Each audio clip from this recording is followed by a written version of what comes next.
All right. I think, turn all this off here.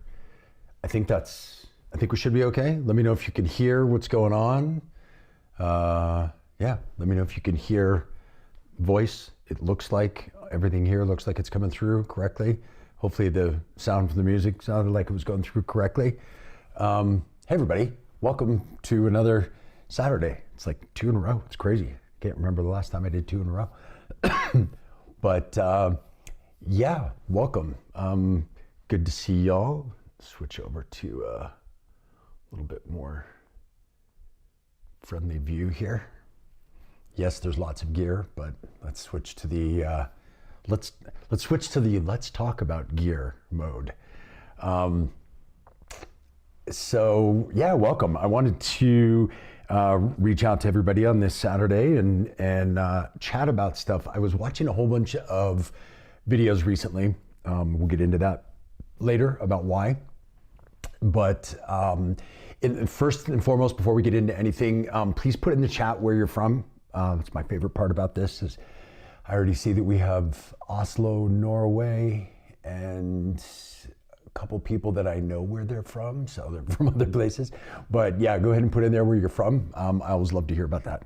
But yeah, I mean, I was watching a bunch of stuff recently about gear, and there just tends to be this never-ending battle of, you know, criticism of one group or another group. And so I wanted to talk about it and talk about why I have the gear I have, why some of it's going away, why I've already gotten rid of a lot of gear, and kind of the not only the why kind of like philosophically, but there's some practical reasons as well. So I wanted to chat about all of this stuff. So basically, there's a couple things. First and foremost, I mean, obviously the thumbnail of this video is a little clickbaity about why I'm getting rid of all my gear or almost all my gear, but it is actually true. I already have reduced down significantly the amount of gear that I have, and am reducing it even farther down. And there's some real reasons about that have kind of led me to some more kind of big picture philosophical reasons about that. So that's what I wanted to talk about today. And then of course we can talk about all the good stuff about gear and anything you have questions about. So if you have questions about anything, feel free to pop it into the chat. And yeah, I'll be happy to answer whatever. But first and foremost, why am I getting rid of a bunch of gear? Why have I gotten rid of a bunch of gear? Well, biggest reason is we're planning on moving soon as we can get our house sold, planning on moving overseas. And because of that, it forced me to reevaluate a lot of stuff. I mean, when we're, you know, in one place for a long time, it allows us to kind of do that nesting thing where you kind of settle in and you get really comfortable and things are just the way they always were. And because of that, we end up getting into this kind of hoarder mode. And it's not necessarily just about, you know, electronics and gear and hardware and whatever, music stuff. It can be for anything, you know, it can be, it can be for clothes or holiday decorations or whatever. We tend to keep a lot of things when we have a place to keep them. So if you've watched these streams before, as I think a bunch of you probably have, I already have some limitations on myself because of the way that I travel when I play gigs. The fact that about at least 80% of my gigs I have to take a plane to. That's kind of forced me to limit my live performance gear, so I can't just expand into this kind of wild, massive, out of hand, you know, 25 desktop synths and a bunch of keyboards and a bunch of processing and guitar pedals and whatever, because I just can't carry it with me. You can't travel with it. So I've forced myself into this, you know, this size modular case, which is an 84 HP, so that it'll fit into a rolling carry-on, so that I can keep it tight and I can travel with it. And then a few other little small boxes, but you know, as you guys can see, if you look at the gear that's here, the small boxes are small. You know, there's the 1010 black box, the blue box, a Digitact, and a couple of small controllers, but those all fit into a backpack.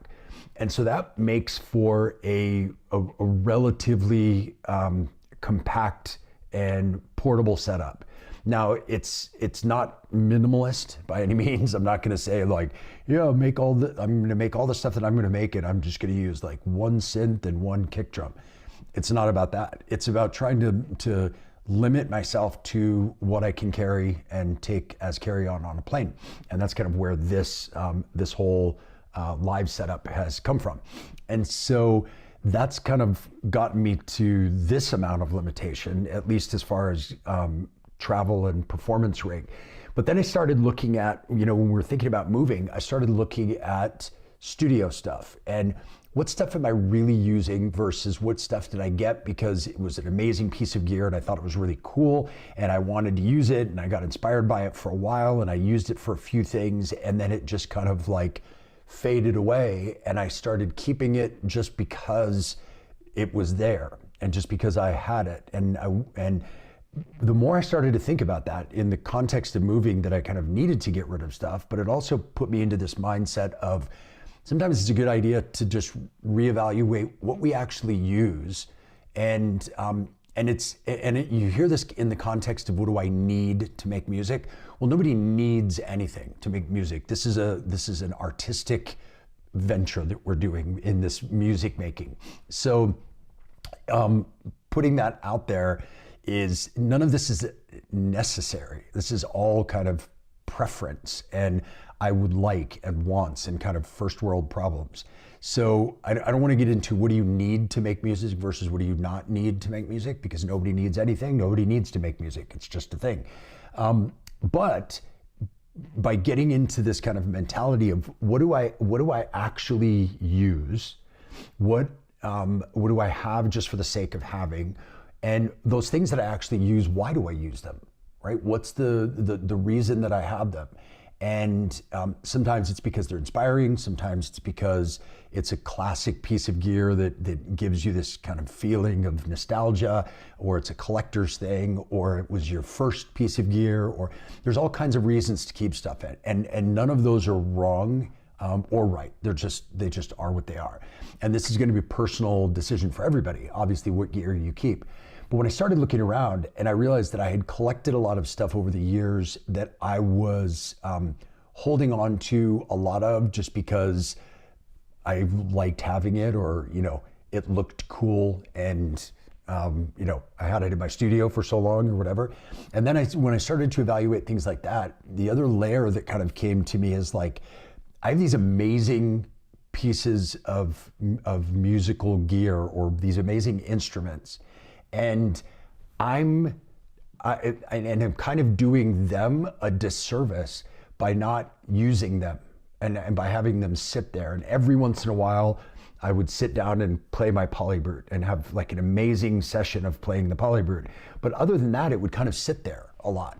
And so what I started to think was like, that was kind of a disservice to the gear, the people who made the gear, and the potential music that could be made with that gear. So I was like, you know what? This gear should go to somebody who will actually make something with it that I'm not at this moment. And so all these different things were kind of swirling around in my head about like, evaluating what to get rid of and what to keep. And I started to realize that that I think we all, we get something that's amazing and we use it for a while, and we may or may not continue to use it. We may or may not have it become part of our regular workflow. And when it doesn't, I think sometimes we get attached to stuff, and not out of an actual attachment, but out of this kind of confirmation bias of, I made the right decision to buy this, so I'm gonna force myself to keep it and like it and use it. And I think that sometimes it's good to just look at stuff as stuff and not to get too attached to it, and just look at the stuff and go, you know what, this is great. I used it for what I was using it for. Now let it go to somebody else who can use it for something else. And that idea of gear as inspiration, as a tool, as a non-necessary preference is to keeping it, and all of a sudden you start to look at things really differently. And that's what has forced me recently to say, what do I really use and what do I not use? And one of the things I get asked a lot, either on these live streams or in my by my students in my courses or in comments on videos, is, oh, I don't see this piece of gear anymore. You don't like it anymore? And that's never the case. Like if I kept something for a while and used it, it was because I really liked it. But sometimes, we've only got so many hands, we're only using so many things at once and only so many tracks in a performance and whatever. So there's only so much you can use at once. And then you start to reevaluate, like, what is this, why do I really have this? And do I really need it? And shouldn't it better go to somebody else? So I put a ton of stuff up for sale. I have sold a ton of stuff, which is great. And helping to cover expenses and moves and trips and sometimes other gear. I buy and sell a lot of gear. I sell a lot of things in order to buy other stuff. So I'm not just constantly building this massive collection. But by looking at things in that way, it really forces you to say, what are the things that, not that I need, but the things that I want to be able to perform the way I perform. I used to have multiple modular cases. And I realized that there's only really two that I use. I really use my performance case, which is this one, and I really use, I have this one other little small case over here on the right, which I use for some modules that I'm testing. So if I've got something new or that I got from a company to take a look at and see if I like it, sometimes I do beta testing. So when I do those things, I like to have that because it's not necessarily in my rig, but I can patch it into my rig. And that was actually something that I've done here. And so I have that kind of as a tool that I use in the process of kind of my YouTube and music maker, and help out with the maker's kind of workflow. So I sold the other cases, including my big studio case. I used to have a huge studio case in here with tons and tons and tons and tons of modules, and I loved all of them. They were all great. I would use them all sometimes, but I realized, it's better to get them to somebody who's going to use them all the time and be really inspired by them. And I have this rig, which I'm really inspired by, and I play a lot, and I've kind of refined to the point where I really enjoy where it is. And so those other things were less important. And I realized also that if ever I want one of those things, I can just get that thing again at some point. Like, it's not like I had anything that was irreplaceable. And so that kind of led me down this path of what do I need to keep and not. And I've done a video like this once before where it's like, what would I keep if I had to get rid of everything?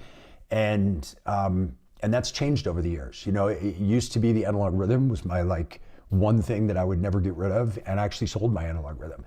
And it wasn't because it's not still my favorite, most amazing drum machine that I've ever owned.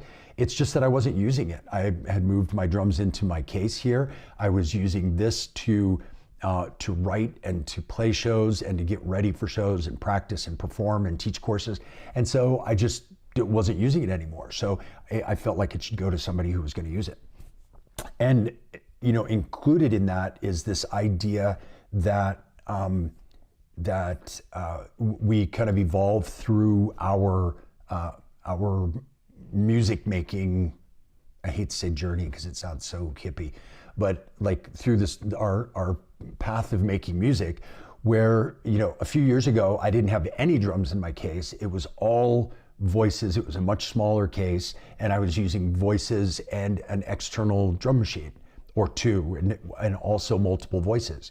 Before that, I wasn't using modular at all. I was using all hardware boxes and drum machines. And so over time, we evolved through stuff. And I think that can also lead to this idea of holding on to and keeping gear just because it was important at some point. And we think that if we get rid of it, it means that we don't like it anymore. And the reality is, I love all that stuff. I really loved the Percons when I had it. I really loved the analog rhythm. There's all kinds of things that I've had over time that I've really loved, but I'm not using them all the time. So there's no reason to have them sit there, and collect dust. And so I know this is not a small amount of gear that's here, but compared to everything that was in this studio at one point, I've really shrunk it down to just about this, because these are the things I'm using on a regular basis. I'm touring and performing on a regular basis, and so this is what I tend to use. And yeah, there'll be times where I'll swap out a module, or I'll get something new, or something new will come out and it'll fit really well with this. And then I kind of do the one-to-one comparison. Like, well, if I'm gonna add this, I only have this limited space. So if I'm gonna add this, what has to go? And so then it forces you to prioritize and forces you to make those decisions. So that's kind of where I am right now with stuff. I still have a few other things that I'm going to sell, or that I have for sale. So if you're interested, hit me up. But the idea is just to not get too attached to things just for the sake of having it, because then you end up just hoarding gear, and you've got this kind of, it's like having a collection of art. It's got a bunch of things that may have some meaning for you, that you can sit there and look at, and occasionally make music with, but they're not necessarily the be all end all, and not necessarily the thing you have to keep. And sometimes it's better to have somebody else make music with, if you're not going to. Yeah, and who knows, maybe that other person is going to make some amazing thing that they wouldn't have made if they didn't have that piece of gear. So I really feel strongly that we shouldn't get too attached to anything, and not necessarily just grow and grow and grow collections. But I'm also not one of those people that's going to say, oh, you should never buy gear, you should only make music with what you have. It's like, no, there's all kinds of cool new stuff that comes out. But I'm big on prioritizing. It's like, okay, well, if I'm going to have a new thing, then I don't necessarily need these other things, or the other way around. Sometimes I'll just say, you know what, there's a bunch of stuff I don't need, and then I'll set that money aside and say, okay, well, now I've got that in case something else comes out, or something else that's interesting that I might want to get. And so, yeah, a lot of gear comes and goes, and I guess that's to say that anything that you see in my setup and see me play with on a regular basis, it's because it's kind of earned that spot.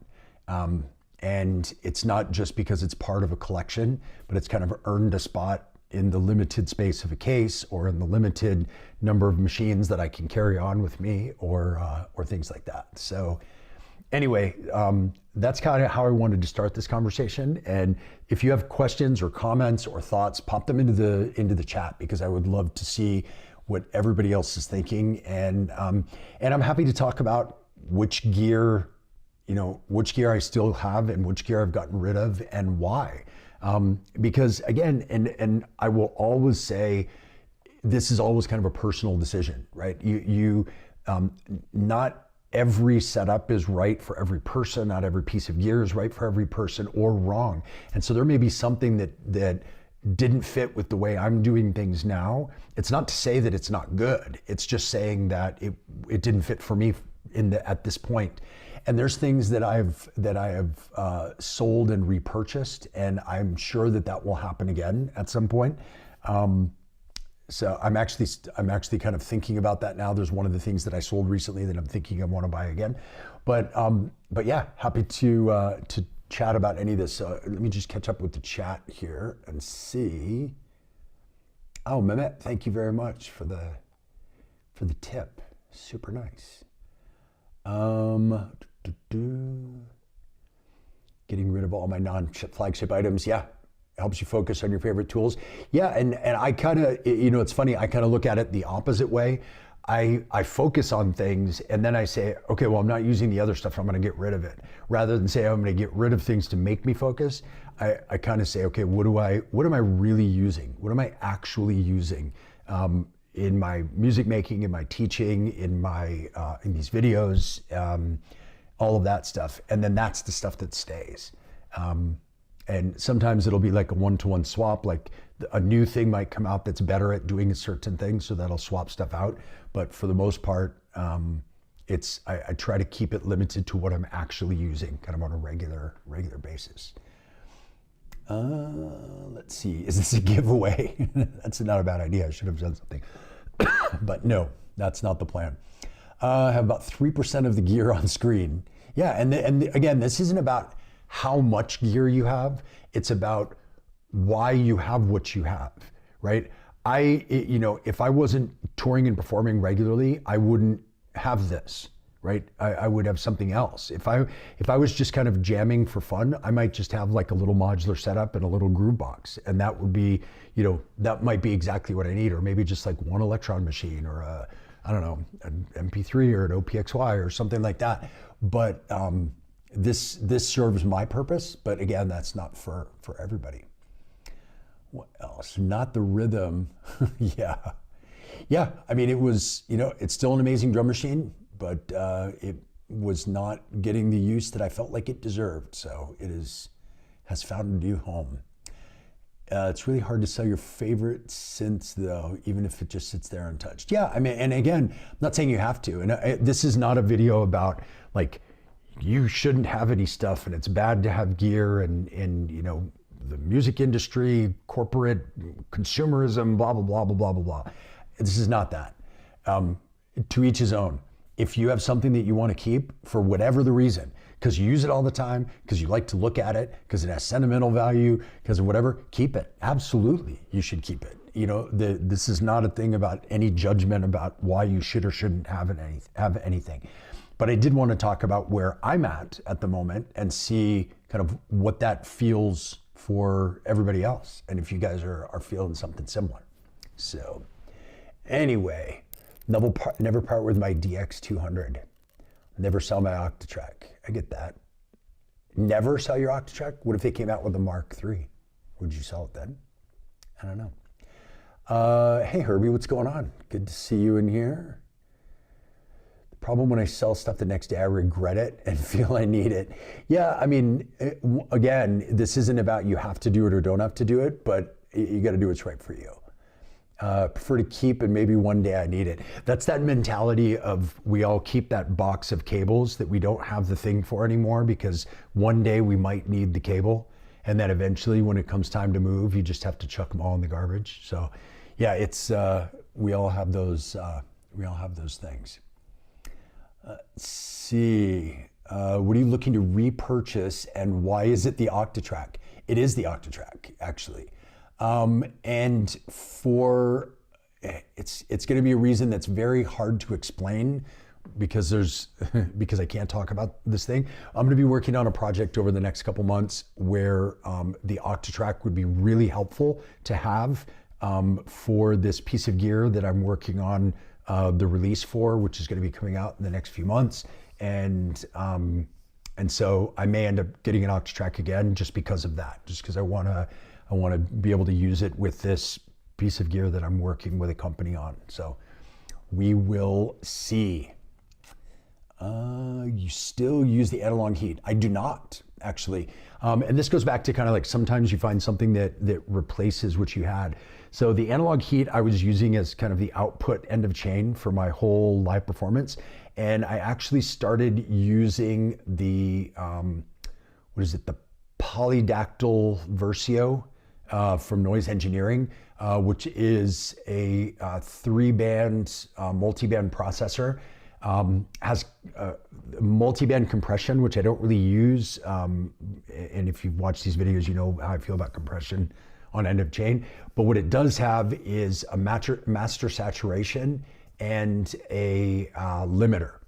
And that accomplished a lot of what I was getting from the analog heat. And to my ear, it actually sounds better as an output module. So yeah, I swapped that out. So it just meant one less box to carry when I travel. And so it kind of narrowed everything down for me, which was, it was a big plus. Always good when you can, slim down and not lose performance. And in some cases, gain performance as you slim down. So yeah. Let's see. I moved to Seattle in June to a much smaller space and no longer have a dedicated studio. Going through the same thing and about to unload a lot of kit. Yeah, it's, sometimes we get forced to because we move and, and that's kind of what started a whole bunch of this thought process. But I thought it was a healthy thing to talk about anyway. Like even if you're not moving, getting to this idea of what are the things that make sense for you to have. And I hear all the time, oh, I would love to get that thing, but I can't afford it. And then that same person will have 10 pieces of gear in their home studio that they never touch.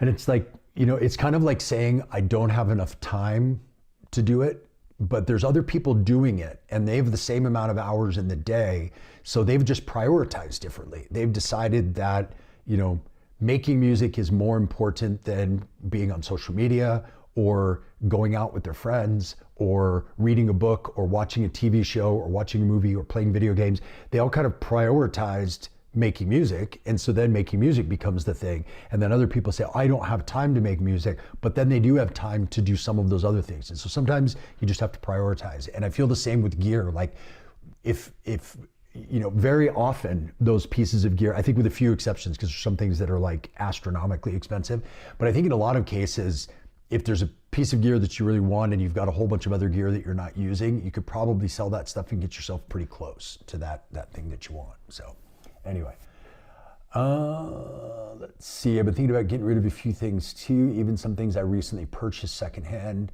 Analysis paralysis hits hard when you're trying to decide what to play and why. Yeah, I agree.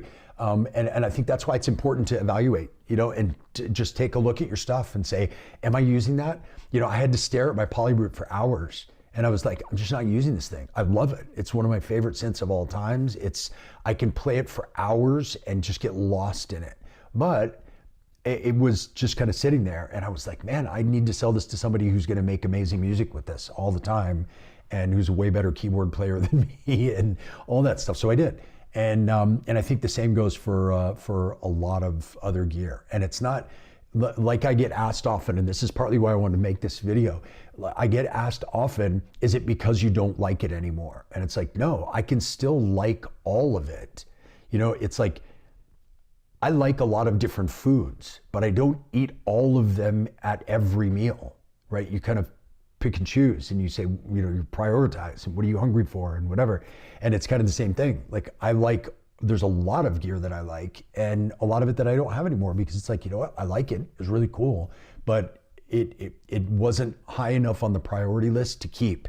It's not a matter of like or dislike. Sometimes it's a matter of use versus collecting dust. And so that's where I get a lot. I'd sell anything but my DFAM. Honestly, if you're using your DFAM all the time or even regularly or even, if it's your inspirational thing, for sure, keep it. But I would say at the same time, a DFAM is not one of those things that's irreplaceable. So if ever you needed to sell it, you shouldn't feel bad about that because it's like, well, you know what? You can always get another one and you can go right back into it again. So my box of spare Allen wrenches. Yeah, it's exactly the same thing. Those random tools. Sold my Mesa Boogie MK2 amp. I got in high school. It was the last C++ conversion. Regretted it for about 5 minutes and haven't missed it since. Yeah, and again, that's a whole other thing. I had a vintage Roland SH-101 that I sold recently. And it was the same thing. Like, it was like, oh, this is vintage, this collector's thing. It's like a dream synth of mine and whatever. But I was just staring at it. And I was like, you know what? Somebody else needs to have this that can play it and use it on a regular basis and all that. So, and if I want another one, Reverb still exists. I can still go online and find another one. So it's not that big of a deal. But yeah, there's that moment that it's kind of hard. It feels like you're kind of ripping your heart out when you sell that one thing, but it's not that big of a deal. In the end, you just are like, yeah, cool. I still have what I want. And if there's something else I want, now I can afford it because I sold that thing. And so I don't know. I think I think there's always kind of a positive in that. I definitely buy an Octatrack MK3 and still keep the MK2. Yeah, double Octatracks is a thing. Yeah, I agree. But I have to say, I used to say I would never sell my Digitact. And then Digitact 2 came out and I sold it right away. Because it was like, yeah, I could keep a second one. But again, that second one would be extra. And it would just be collecting dust. So why not I sold it to a friend of mine who is getting new into gear. And it was an amazing thing for them to have as kind of their first real groove box. And so I think that's important is that, yes, you can keep them. I used to have 2 analog rhythms. I had a Mark I and a Mark II. And the same thing, like, yeah, it's cool to have them. It's like the SH-101. Like I have friends that have a gray one and a blue one and a red one. It's like, well, yeah, that's cool. And you can use 2 at once. That can be a thing. But for me personally, I wanted to kind of scale things back just a little. Let's see, whatever. Let's see. James, I really appreciate the perspective of letting gear live its best life. Yeah, it's that's the thing is that these people that make this gear, and I really think about this a lot when I think about these small manufacturers that are making a lot of this modular gear, but even companies like 1010 Music that makes these. I know Aaron personally, and this is his baby. Like Aaron and Steve are like a two-man show. That's this whole company. I know on a first name basis a whole bunch of the people at Electron, and it seems like this massive company, but it's not. There's only like 20 people that work there. And so these are little companies, and they're doing these projects out of passion. And yes, there are businesses, and yes, they make money, and yes, they have to make money, but they're doing this stuff because they love it. That's why they're, writing code for musical instruments and not writing code for, video games or, bank transaction software or whatever, because they're passionate about it. And so when I think about it like that, they put all this passion into making this thing in order for people to use it to make music. And I talk to them often about this. Actually, when I was just in Berlin recently, I had a chance to talk for a couple of hours with Raphael from Ohmforce, and the one who started Ohmforce and invented the Bohm kick drum, which I'm using. And we were talking about how cool it is for him to be able to go online and see all of these artists using this thing that he made, do things with it that he never imagined. And it's such an amazing thing. And so when I see that, I'm like, you know what? It should be the same for everything. Let these things go to somebody who's gonna, who needs it, or who's gonna learn on it, or who's gonna make something amazing with it, rather than, me just hoarding it so I can look at it and, have a collection or whatever. So, yes. Let's see, last time you were talking about analog mixer and faders. Blue box mixer with the drop controller would make the work and save you space, don't you think? Yes and no. There's a couple different things. So I have the blue box here, and I'm actually using it as a multi-track recorder, so that I can record multi-track live performances out of my rig.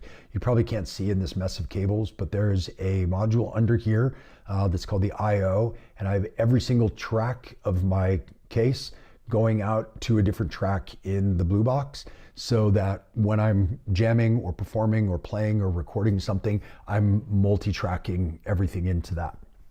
So for me, that's great. As far as using the blue box as a mixer with a controller, yes, totally a thing. Something you can do. For me, I like the fact of having a dedicated mixer, whereas with a MIDI controller, it feels less like an instrument to me, because it's a MIDI controller. It could be anything, and you can switch to a different program and have it be something else, which is what makes things like the drop so powerful and so amazing. But the mixer itself for me is more of a personal thing. I like to be able to have certain controls and certain feel and look and capabilities that I can have with something like the Exelon, that I just can't get. I don't get that same kind of vibe from a digital mixer and a controller. But again, personal preference, right? It's not for everybody. But yes, the blue box and a controller is kind of the same as a mixer. So yeah, if that would have saved me space, great, but it wouldn't have really, because I'm already using the blue box for something different and a controller for something different. So I would have to get another blue box and another controller. So anyway, let's see what else here. I used an original SH-101 during my Erica Synth residency, compared it to the Arturia plugin.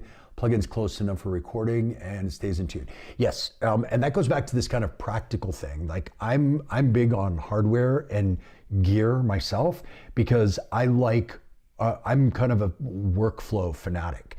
I am way less about the practicality of stuff. Like there is nothing that this modular case can do that is more perfect than it can be done in a DAW. But I don't have the same workflow. I don't have the same feedback, the same tactile feedback of touching a thing, hearing it change, touching other things, hearing them change. So for me, that's why I love modular, and even more than groove boxes and stuff, because then you tend to use the same knobs for a lot of different things. Where here, I know what this knob does. I know what this knob does, and each one has their own thing. And so for me, I really like that. And the SH101, that was what it was for me. I love with the SH101 that I could look at it from across the room and know what it would sound like if I pressed a key, because there's no menus, there's no nothing. So you can look at it and you can see the shape of the envelope, you can see the LFO speed, you can see everything on the face of it, and you knew exactly what it was going to sound like. And can you replicate that sound? Yeah, even with hardware like the SH01A, like their boutique 101, and even the little IRA 101, they sound amazing. Like they sound as close as you could ever get to an original 101. And then you've got software versions for sure. So if it was just about the practicality of it, yeah, there's way cheaper and way less space consuming ways to get the exact same sounds. But that doesn't, like with the 101, for me, that was nostalgia, it was workflow, it was kind of look and feel, touching the history, all of that stuff. But again, I wasn't using it enough. So it is gone. Where we are. What can you do with your modular rack that you couldn't do with an all electron setup? I mean, I kind of just answered this, but I'll go a little bit more into that. Virtually nothing, except for the fact that that modular is modular. That's going to sound like so redundant, but it's the idea that you can swap something out. So like, let's say I've got a bunch of electrons, and they all have basically the same filter. And if I don't like that filter, I can't change it for another filter. I can change it for another one of their filters that's built in, which is kind of a different thing. Whereas if I've got a voice here, let's say I've got my BIA and it's going through this Viol-Arena filter, which is really aggressive and it has wave folding, and it can really mangle the sound and be really aggressive. But let's say I wanted something to be different. I can pull that out and I can put in a WMD carbon, and that's going to add a little bit of saturation and warmth and make this kind of aggressive module sound more analog. So you really have this modularity to be able to custom make your instrument with your workflow. Whereas with a whole bunch of electron boxes, you can practically do a bunch of the same things, and in some cases more, but you have to adapt to that workflow. And what I love about modular is that I get to invent and build my own instrument, which is this combination of modules, and then I get to play that live. And if there's something when I'm playing, which happens all the time, if there's something when I'm playing that gives me an idea of something I would like to do differently with my case, I can always pull out a module and swap it out for something else and move things and come and go. So that's what for me is the best thing about modular. And so again, it's not a practical thing. If it was just about sounds, you can get those sounds from hardware boxes or groove boxes. And even if it's just about the modularity, you can do that with VCV rack in your computer and with the MIDI controller. And you can get some of the same feel, but you never have that same feel.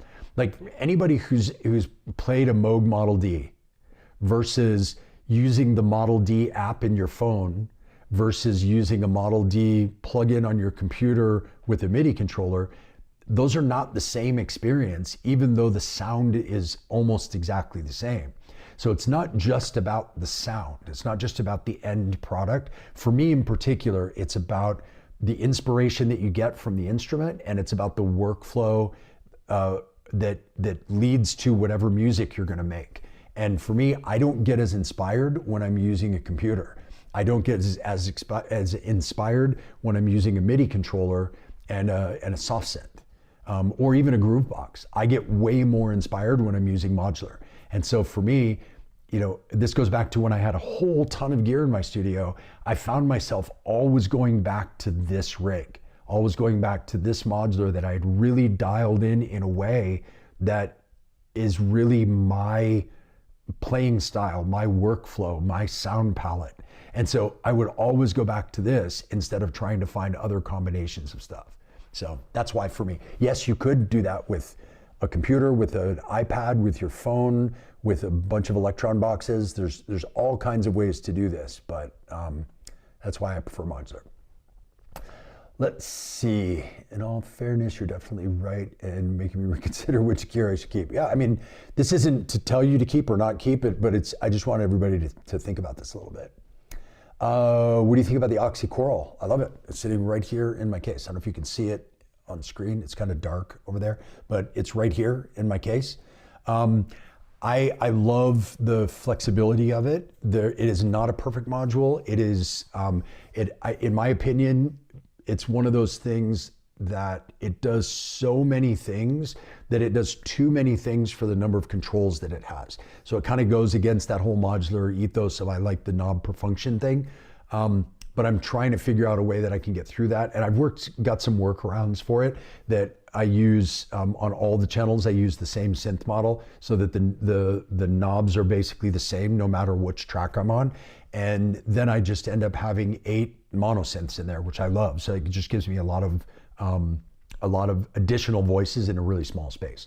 But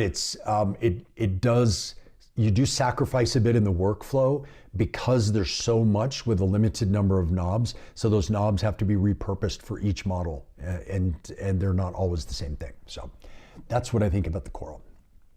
Let's see. I know for me, the knob and fader per function aspect is crucial for live sound design and mixing. Yeah, me too. And it's like, again, it doesn't need to be, but for me, it's like super inspirational. So yeah. All right, Dusty, what's going on? Greetings from New Orleans. Excited to see you dive into the TR-1000. Thanks for all the knowledge and content.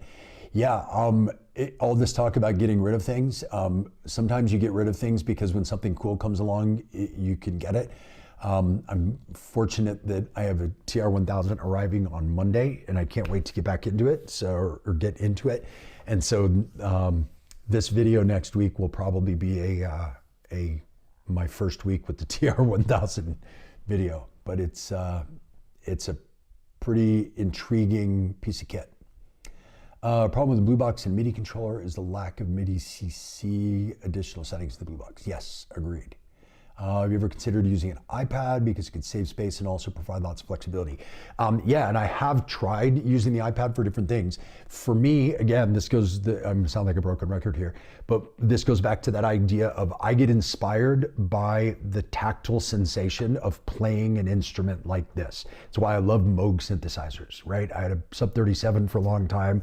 I had a Matriarch for a long time as well. And I love just the feel of turn the thing and you get this tactile feedback and you hear the thing change at the same time and you have this real light touch.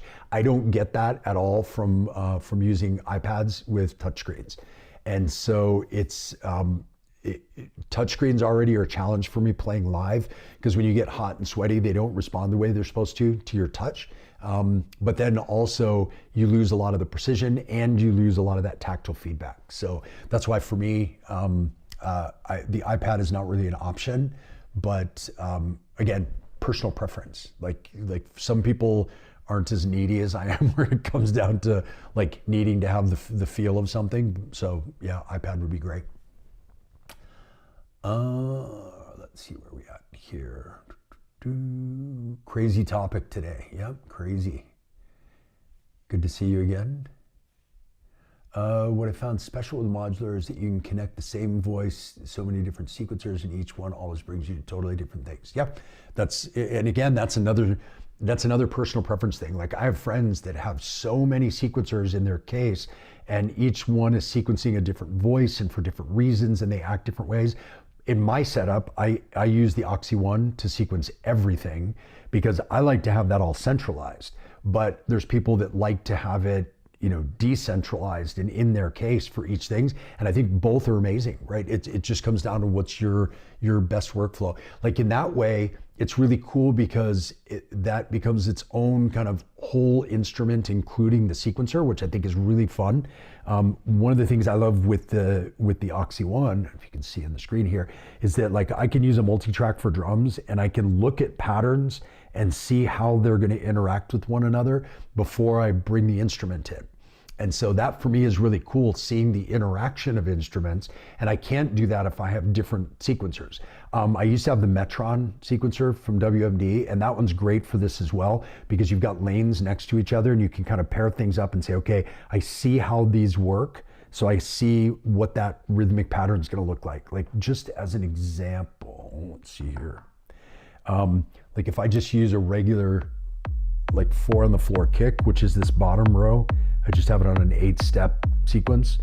The sequence above it is the battering ram, which is a secondary kick. So I can look at this and say, you know, I don't want them to hit at the same time because I don't want to mess up my low end. So I can put these triggers where I want them. And then I know that when this comes in, it's gonna have a groove to it.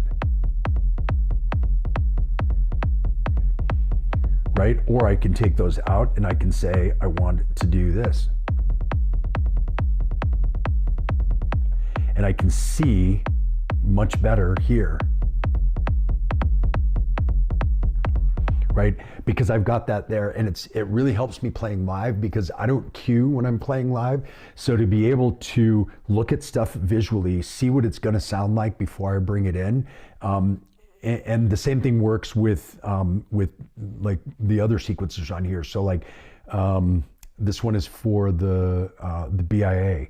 So if I was to have this play, I know that this short little 4-step pattern has 2 notes in it and it's going to repeat really quickly. Right? But if I wanted to, I could make this kind of waterfall down, and I can see it visually here.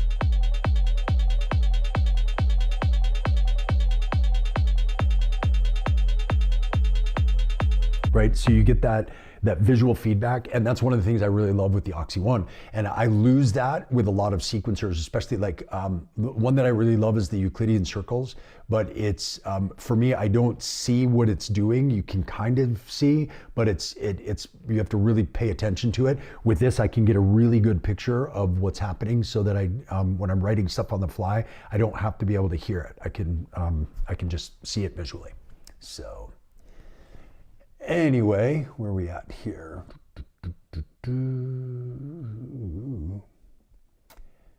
All right, badass. I don't know what that was for, but cool. Whoa, just heard the part about the new piece that might complement the OT. Yes, you'll see soon. Lack of MIDI CC. I'd like to try to hear the difference and feel. Yeah, I mean, it's there are certain things, the blue box, black box, they're not the easiest to implement deep CC implementation for MIDI controllers. They do have a MIDI learn function, which is cool, but you don't really need that with the drop. And there's a bunch of things that are really difficult to control multi-track. So it can do it, but it's not the easiest implementation for sure. Let's see. Multiple sequences, but you can separate the gates from CV and pitch. Helps when experimenting. Totally agree. That was one of my favorite things when I started doing modular, that just kind of blew my mind and opened up my mind to the world of modular synthesis, was the idea that the CV or pitch path didn't have to coincide with the gate path, because you know, you get used to synths where you press a key and the key is the pitch and the gate on and off whenever you might have put an envelope that gives you some sustain, but it's still the on and off with the key. And it's one thing that kind of opened up my mind when I first started doing modular, was the fact that I can sequence pitch and gate separate from one another, send them through different things to have them interact and evolve with one another. And that was all, again, when I first got the Oxy One, when I first got the Mark One, that was one of the things that blew me away with this, because this has multiple MIDI outputs and you can control CV and gate separately from one another in this as well. So it makes any synth into basically a modular voice where you can sequence CV and gate separately from one another, and not just sequence, but control CV and gate independently from one another, which is amazing. It's one of my favorite things about this kind of new generation of sequencers. The Oxy, the Hapex, the Torso T1, like all of those, being able to separate that stuff is amazing, and it really opens up the world of what you can do with synths in a really different way. So, have you checked the Hapex? Yes, I have. I love it, and it's a great sequencer. It's a really cool device. For me, I was kind of looking at that and the Oxy One at the same time, and I decided on the Oxy One for basically 3 reasons. 1, because it's battery powered. 2, because it's much, much, much smaller for travel. And 3, because it is, again, it has a workflow that works very much the way my brain works. Now, the Hapex also is great. The Oxy does a huge portion of what the Hapex does, including a lot of stuff the Hapex doesn't, but in a much smaller package that's battery powered. So for me, this was going to be something for traveling and for, I had to go on a plane, and the Hapex is like, 5 times the size of the Oxy. It's much thicker, it's much bigger. So it's just a much bigger commitment to haul around with you. And I didn't feel like I was sacrificing performance by going to the Oxy, and I was gaining a lot of capability and portability. So that was my reason for not going with the Hapex. Let's see, could you list some of your favorite artists playing techno live today? And could you talk briefly about how they differently approach gear and how it results in the performance? Yeah, sure. There's quite a few, really, and it's growing, and it's one of the things I love, like live hardware, particularly in techno, but live hardware performances are just exploding. They're going everywhere. And I would say inspirationally, the group, which changes all the time, as you can see my sweatshirt that I have on here, I think, is Store, which I got to see twice during ADE this year. It was like the 5th or 6th time that I've been to it. It's amazing. And they change up artists all the time. So seeing artists collaboratively live produce improvised music with no rehearsal for 7 straight hours is mind-blowing. It's like, it's the summit pinnacle of everything that is live performance in techno right now, in my opinion. But a lot of those artists perform individually, which is also fantastic to see. Surgeon, Dasha Rush, Rodhad, Fadi Mohem, let's see who else. Schler's just started doing a live thing. Alerico's playing live now. A bunch of my people that I've gotten to be really good friends with over the last few years. Maidan, Lady Starlight, Tomo. There's a lot of people out there. Saytek. There's a lot of people that are making amazing music. And what's cool about it, you asked if I could talk about how they differently approach gear, and one of the things I really love about the whole hardware performance world is that every single live setup is totally different. If you go on my Instagram, there's a video of one of the performances that I did at ADE, and before the show, I kind of went down the line of all the gear that was there. And when you look, everybody's making music. We're all kind of in similar genres, or at least we kind of fit together. Everybody has a totally different setup. Yeah, there's some overlap. There's certain devices that you kind of see all the time, but it's always really cool, and particularly with modular, because like I mentioned before, when you build a modular, you're kind of building your own custom instrument that works for you and your workflow. So when you look at somebody's modular rig, it's kind of like looking into their brain and seeing how they work, because you can see what their thought process is. I want this to control this. I want this going through this. I put these in this order because I want to use them in a certain way.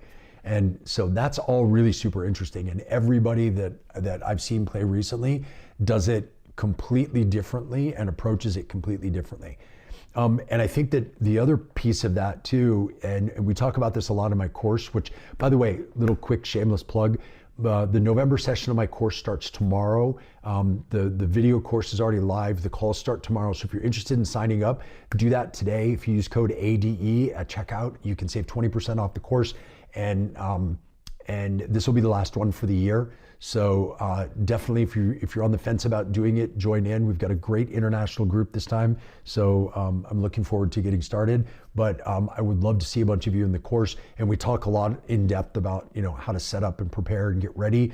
practice, write, all of that stuff for live performance. So definitely check that out. Go to circlelive.com/courses, or there's a link in the description of this video. So that's my shameless plug for today. My only sponsor for the video is my courses. So, but anyway, the idea is that what I wanted to get into when I started talking about the courses is that it depends on how you want to perform. And when you see everybody's performing slightly differently, some people are, like if you guys are familiar with EasyBot and you watch his stuff, his style is he likes to write tracks in the studio, get them dialed in, do different variations, and set himself up with a bunch of different options that he can then perform live. But he's performing live those things that he has prepared ahead of time in the studio. Then there's other people that I know that are doing, they're preparing, certain leads or stems or melodies or bass lines or whatever that they like and that go together, and then they might improvise their drums, or they might prepare their drums and play keys to improvise leads. And so they're doing kind of this combination of pre-prepared and improvised. And then the way I like to perform is my sets are fully improvised. So I don't have any patterns saved. I don't have anything prepared. I don't have presets, other than like I have a few samples in the black box that are just kind of loops that I'll use. And so all of those things change your approach to gear. So when you ask, how they differently approach gear, a lot of it depends on how their mind works, what workflow they want, like what gear they kind of connect with in a certain way. And then also what style of performance they're doing. Are you going to pre-prepare? Are you improvising 100%? Are you doing somewhere in between? And then the last piece of that is, I think it all depends on what your strengths and weaknesses are. So I am an absolutely horrific keyboard player. And so that's why you won't see a keyboard in my setup. But I'm really good at playing sequencers, live sound designing, and all that stuff. So I lean into that strength. I have friends that are not good at drum programming, at sequencing and things like that. So they pre-prepare that stuff, but they're really good keyboard players. So they're going to pre-prepare kind of a backing track so that they can solo and improvise on the keyboard. So you kind of lean into your strengths and overcome your weaknesses. And at the same time, it depends on how much you want to improvise versus pre-prepare. And then of course, you've got like sound palette and all that stuff. So every rig is really, really completely different. And that's one thing that I love about it. So, but anyway, you rewind this video and check out those names that I mentioned before, because there's some amazing live performance artists out there. So yeah, would totally recommend all those folks. Jacko's another one she's blowing up and she's really, really good. Let's see, where are we at?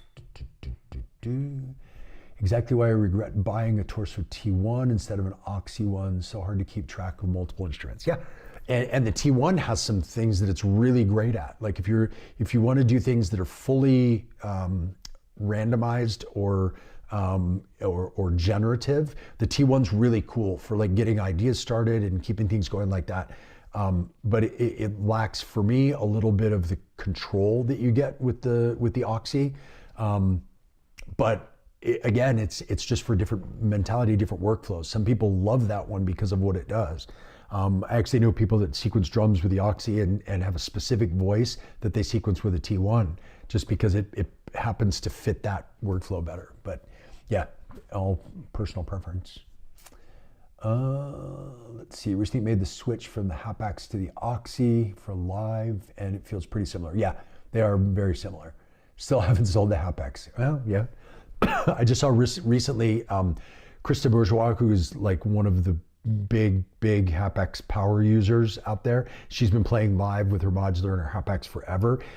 She just posted the other day that she's redoing all of her sequences because she's getting rid of the Hapax and she's going to the Relic.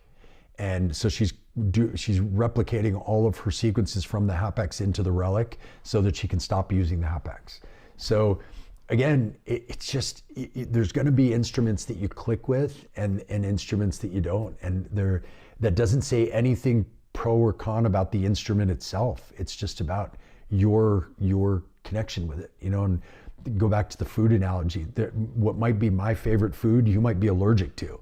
And that doesn't make that food good or bad. It just means that it's good for me and it's not good for you. So I think it's the same with a lot of this gear too. It's like people want to say, what's better? It's like, I don't know what's better for you. I know what's better for me. And here's the reasons why. And if you are looking for something that's that same reason, then cool, then great. But if you're not, then it doesn't change anything. All right, what are we doing here? On your courses, will you explain your workflow about patching, also MIDI connections? Yeah, there's a whole section about connections and connecting gear. And we talk a lot about how to do that differently, right? Because, and it's really funny, there's a few people in the chat here who've taken the course.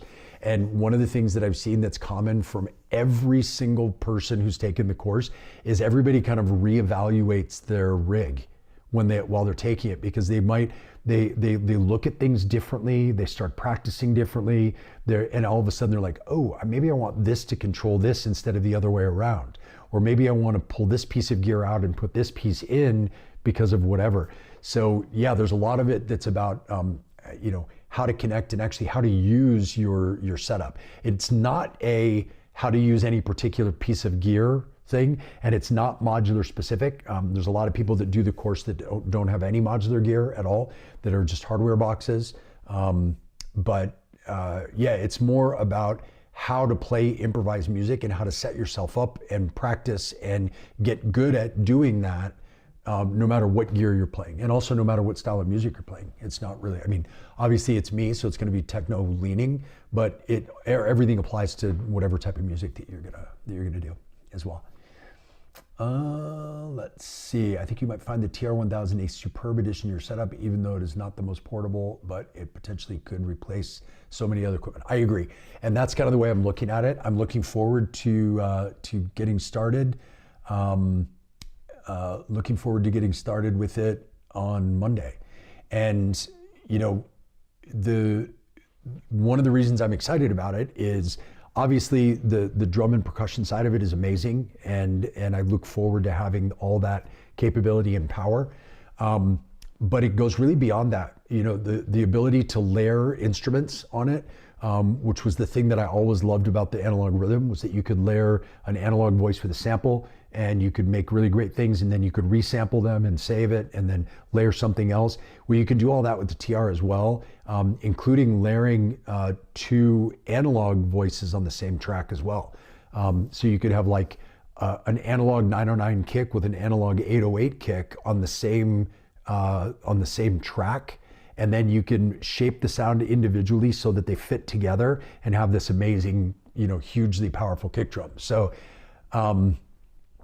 Yeah, so it's I very much look forward to that. So let's see. By the way, I have the TR-1000 and it has a CC problem. So I've heard, and correct me if this is wrong, but I have heard about this problem. What I hear is that it has problem syncing when it is not the master and you're trying to sync it to a DAW, particularly over USB. And then I also saw a whole bunch of stuff online with people saying that the sync delay issue comes down to a setting that a lot of people have wrong inside the box. So I would take a look and see, because I know that this is something that a lot of people are talking about, and apparently there's a pretty easy fix to it. That comes down to an internal setting about the way that it's receiving clock. So I would take a look at that. I plan on looking at that right away when I get it, because obviously, having things keep in time and not having latency is an important thing. So I would definitely take a look at that. But I have heard that as well. But I have also heard that that it's actually not an issue if you have a certain setting correct. So anyway, let's see. Krista's dope. Yeah, she is. She's pretty awesome. I think it's twice the size of the Hapex. Yeah, it is. And it's heavy, it's huge, it's beautiful. It's a beautiful instrument. I wouldn't personally trust it live. I played a show at KnobCon, and one of the guys that was playing at KnobCon was using the Relic, and it totally crashed in his show to the point where he was getting these weird feedback loops, and he had to power down his whole rig and restart it in the middle of a show. So that scared me enough that it's new enough technology and young enough that I would never use it for a live set. But maybe they fixed all that, and that's why Krista feels comfortable doing it. But yeah, and it's huge. I mean, it makes the Push 3 look small, and that's so big that it doesn't fit into a backpack. Like, it's gigantic. So yeah, totally agree. I started the course with no modular. Now my case is full. Yeah, Peter, I'm sorry I infected you with the modular bug, but yeah, it is what it is. And just like what we've been talking about here, I don't tell anybody that you should do modular. I just tell them why I like it and what it's good for. And I think a lot of people are like, oh, that sounds like it would be interesting for me too. And then they go down that road. And we do talk a lot in the course about, if you're going to do modular, here's the way to start. Here's how you go down that path. Here's the kind of good first things to get and all of that stuff. So yeah, I would definitely recommend it. Let's see. I know you did that video on the Tonework a bit ago. Outside of the obvious bugs, anything you're particularly excited about now?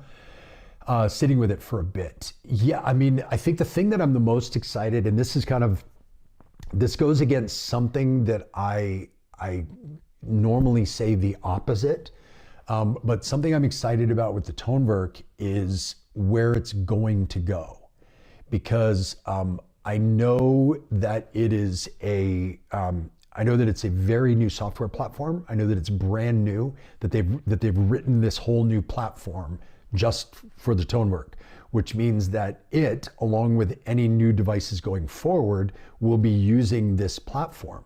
So it can already do a lot of things that no other Electron device can do.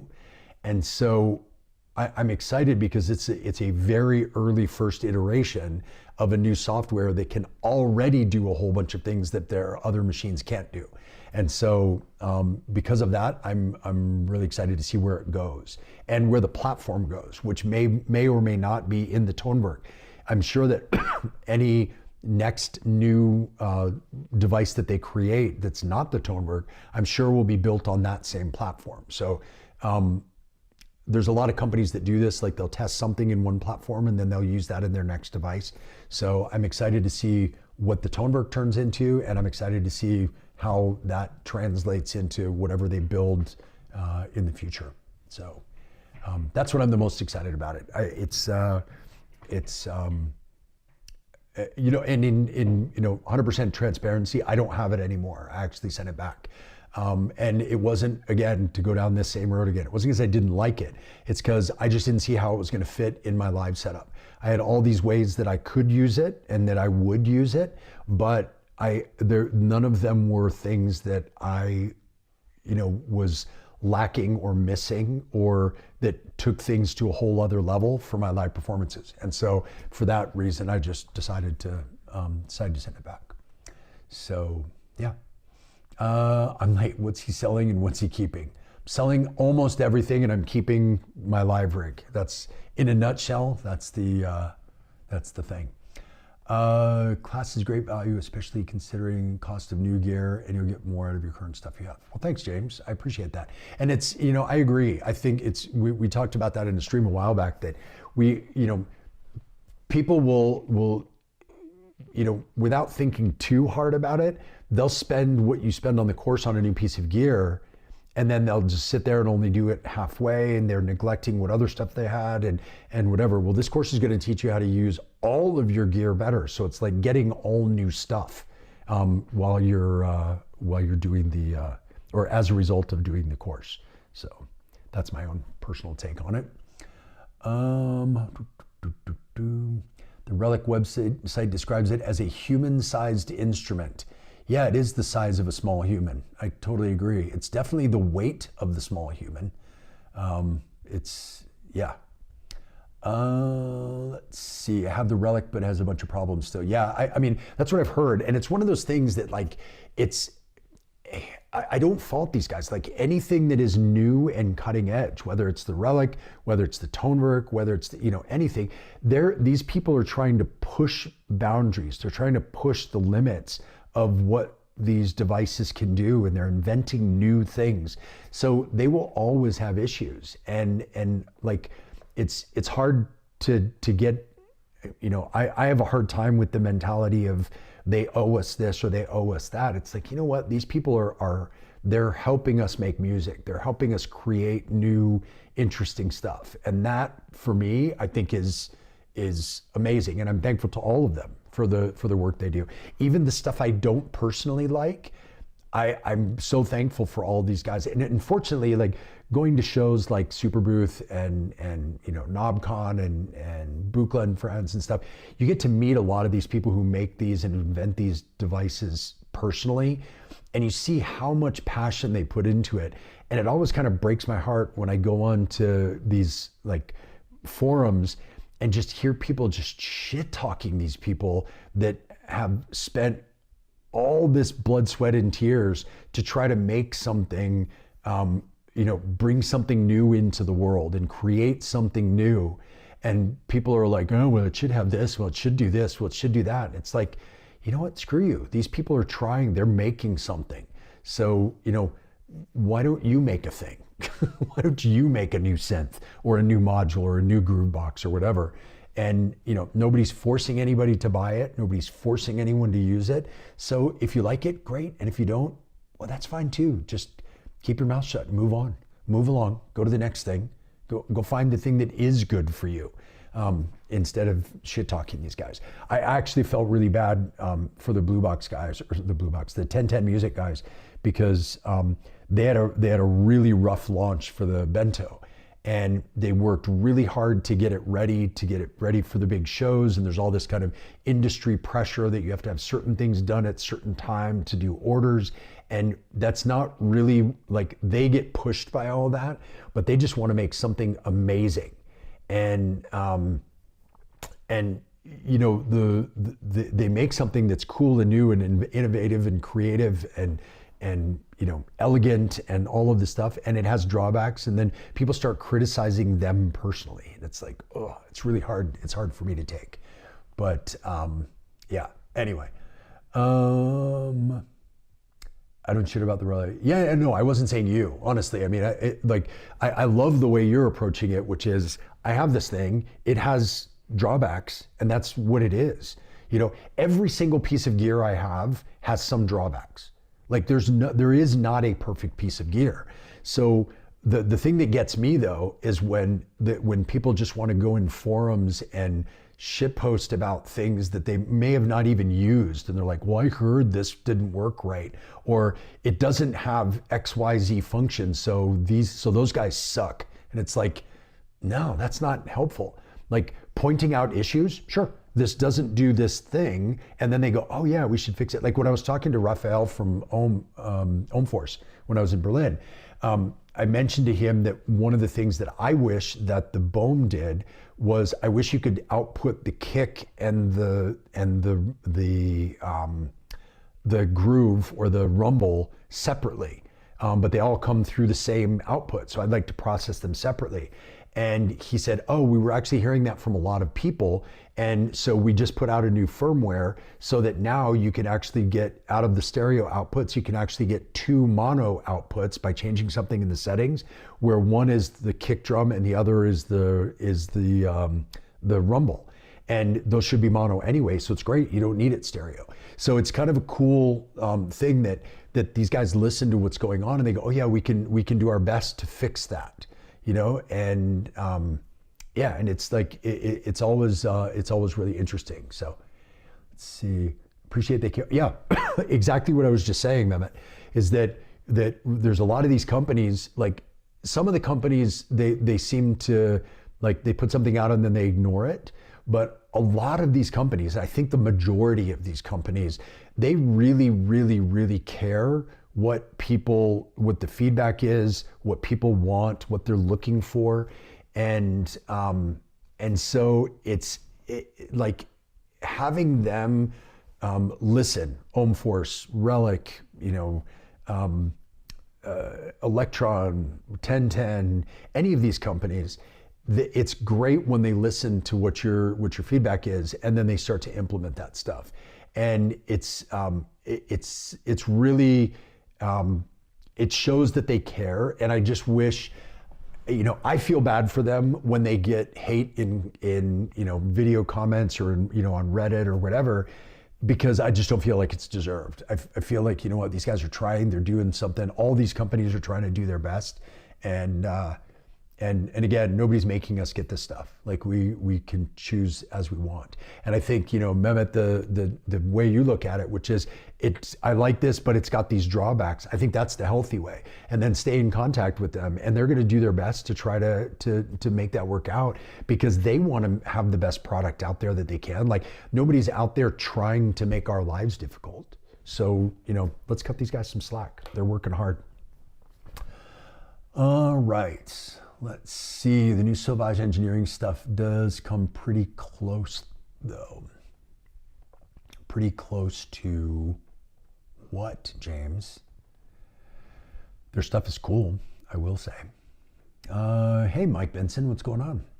I hope you and your family are doing great. As always, thanks for sharing a snapshot of your creative life with us. Of course, Mike is another fellow or is another alumni of my performance course. So if you're interested in doing that, sign up. Remember, it's the last one of the year. Sign up today, jump right in. It goes for a month, but you have access to the videos ongoing. And yeah, it's a lot of fun, and it's a cool group of people. And it's fun to learn with other people too, because it kind of pushes you as well. So with our experience, they'll develop for the future. Exactly. And that's why, one of my favorite events of the year is Super Booth, for that very reason, because I'm in this kind of fun position where a lot of these companies recognize me when I come to their booth, and they always are genuinely curious to know feedback. They're like, what do you think of this? What can we do? What are you looking for? If we were going to do this next thing, how would it work for you? Because they're not just out there saying, well, I'm going to make this and screw everybody else, and I don't care what it thinks. They're out there saying, what do people really want? And how can we help people make better music, or have more fun, or be more creative? Like, what a noble endeavor, trying to create gear that helps people make art. Like, what an amazing thing. So yeah, I love that. I love that these companies listen to it, and then they use it to develop stuff into the future. There's a company that I'm working with now, as I mentioned before, that I say we because it feels like we're working on it together. They're going to be putting out a new product in the next few months, and just to be involved in the process of helping helping design something. Like, I don't want to oversell this. I'm not designing anything. I am not an engineer. I don't know shit about shit when it comes to that. But as a user, to be able to say, oh, this would be interesting. Oh, I would like this. Oh, this would be helpful. This would make up for this. This would be a use case where this would be amazing. And to have them take that and incorporate that into an original design of an original product that's going to come out is really, really super cool. So can't wait to show this off to all you guys relatively soon here. Perfection. Oh yes, the Sauvage Engineering Chef is pretty perfect. If you're into distortion, man, Sauvage is where it's at. Let's see. In all my many years, I feel anyone's journey in music is hopefully always going to change with different boxes or modular circuits, etc. And for me, that's the fun and creative enjoyment. I totally agree. I could not possibly agree more. And it's one of the things I really enjoy. And I think we get stuck, and this is where the whole idea for this video came out, was that I think we get stuck in this, like, consumerism versus anti-consumerism versus, gear hoarding versus collecting versus people that are trying to help you make informed decisions versus, those same people getting ripped apart for being shills for different companies. And it's like, you know what? We're all evolving through this process of how we make music. And especially in the electronic music world, we're spoiled for choice. We have so many options that we can customize and create our own amazing instruments. Like, if we're guitar players, our options are relatively limited, right? That's why you see so many guitar players that go crazy with pedals, because that's like where you can be creative. But your guitar choices are relatively limited. Yes, there's a lot of guitars out there, but like if you're going to play blues rock, you're probably going to play a Strat. And if you're going to play that Strat, it might be, have slightly different wood to make it sound slightly different, or, use slightly thicker strings or thinner strings to get a slightly different sound. But you're not totally changing the way your instrument works all the time in creating this custom instrument. So it's like because we have so much choice, then it becomes this kind of amazing opportunity. And that's, I think, why it becomes this evolution as well. And I genuinely, for people, I genuinely hope that it's I genuinely hope that it is an evolution, because for me, one of the worst things is that you just kind of stagnate and you get stuck in this thing, and that kind of sucks out all the joy out of making music. And that doesn't mean that you have to constantly be getting new stuff, but it means that the stuff you use shouldn't lead to stagnation. It should be inspiring. It should get you making music, right? And keep you making music and keep you interested in it. It's one of the things I really love. So, yeah. Where are we at here? Oh, what's going on, man? On-prem. That's who I sold my rhythm to. She said, I'm enjoying the rhythm. Glad I could take it off your hands and help you scale down. Yeah, I'm glad you're enjoying it, because it's an amazing machine. I got a lot of great joy out of it, and I'm glad now it's gone to a good home and somebody who's making great music with it as well. So amazing. James, super stoked to hear about your collab. Wouldn't happen to be that elusive mixer you've been thinking about? Mm-hmm. Who knows? I can't tell you, but we'll see when it comes out. It'll be, it won't be long. So let's keep our fingers crossed. It would be amazing if it was that mixer, but we'll see. We'll see what it actually is. So I look forward to showing it off with everybody, or to everybody, because I think it's going to make a huge splash in the hardware live performance world. So I'm very, very excited about it. So yeah, feel free to pop any other questions that you have into the chat. I think that catches us up to where we are in the chat. I will tease something because, perfect, you can't see it. I do have something that I'm testing right now that I'm not allowed to show off yet, but I will tease it by showing you. So we've got this lovely kick drum, and this is what I was doing earlier when we first came on.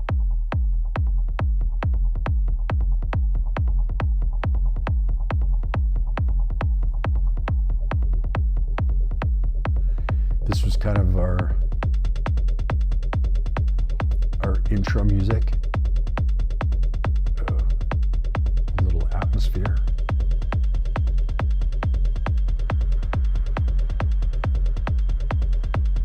Little side chain. And then we have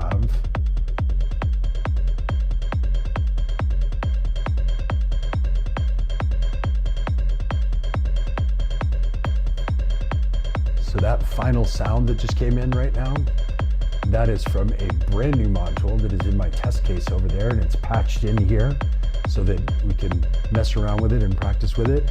And it's super cool, and I'm really loving it. And I think it is going to come out, I want to say 3 weeks or so. As soon as it comes out, I'll show it off a little bit more so you can kind of see what it is. But it's very cool.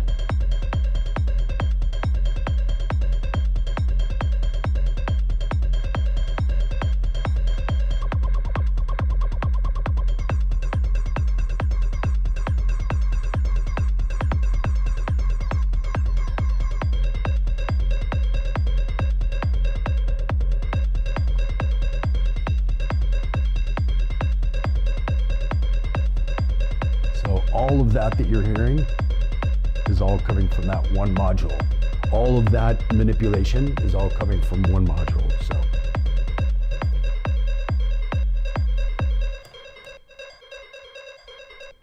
there it is.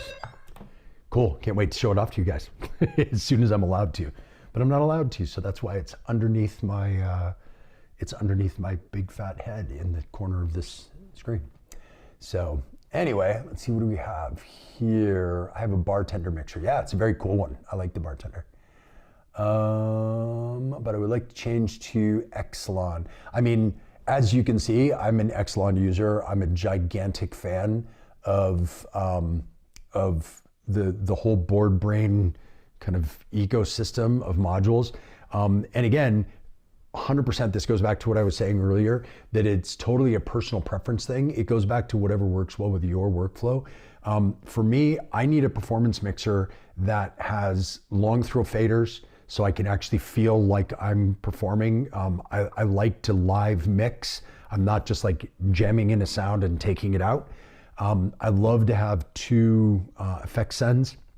I love the fact that on the Exelon, the effect sends are larger knobs, so that you have much finer control over the amount that you're sending. It has a bunch of really cool functions where you've got like the crossfade function, so you can plug two mono devices into one channel, turn on crossfade, and then the balance knob becomes a crossfader between the two sounds. So you could have like two kick drums on the same kick track, and then you can mix between them. So you could have like a kick on one side and a rumble on the other side, and you can mix in how much rumble you use, and or you could have two different hi-hats, or you could have whatever. And so it's a really handy feature. It also has two. It has two completely separate outputs, like buses. So you've got the A path and the B path coming out of the Exelon. So you can set every channel to A or B or both. And because of that, you can do parallel processing. You can send different things to different parts of your modular system. So it's really full functional. It's got mutes per channel. But then for me, the best thing about the Exelon and the whole board brain system is that it's truly modular, meaning that it's not like one thing that they try to pack everything into one device. So they made it so that you've got kind of the main mixer, and then you have expanders if you want to do that. And then you've also got other modules that can connect to it. So like the I/O that I have over here, that's connected via ribbon cables to the back panels of the mixer modules that I have. And that gives me either pre-fader or post-fader outputs of everything that's in my mixer. So I can send those out to multi-track record without having to repatch anything. And if I do the post-fader, I can actually capture my whole performance and movements in and out and all that stuff. So having the I/O is really cool. They've also got one that does something similar with ADAT. So if you've got an ADAT system, you can go out to your DAW, for example, or to like a push 3 using an ADAT cable. So it helps you not have to cable out individual channels. They have other modules where you can connect in, they've got separated out EQs, they've got separated out like an output module. The monitor output that I use is a way to take those output channels, I process them, and then they go into the monitor, and then the monitor has 1/4 inch balanced line level outputs. And then it also has a headphone jack, it has metering, and mix between the A and B buses, all in that kind of output module. So they didn't try to make one big thing that has all the stuff, and then you have to pay for it, and maybe you're not using it. It's kind of all set up so that you've got you can kind of buy the pieces that you want to make the mixer that works best for you. And so this goes back to my idea of creating your own instrument.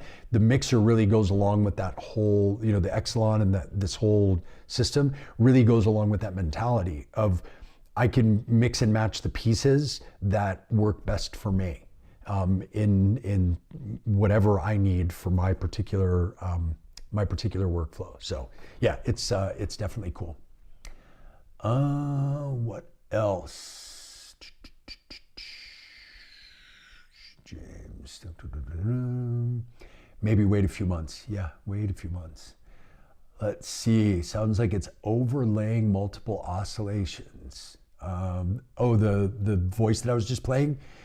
Yeah, I will tease that it is in one module. It is more than one sound source in that module. And but that's not even the cool part.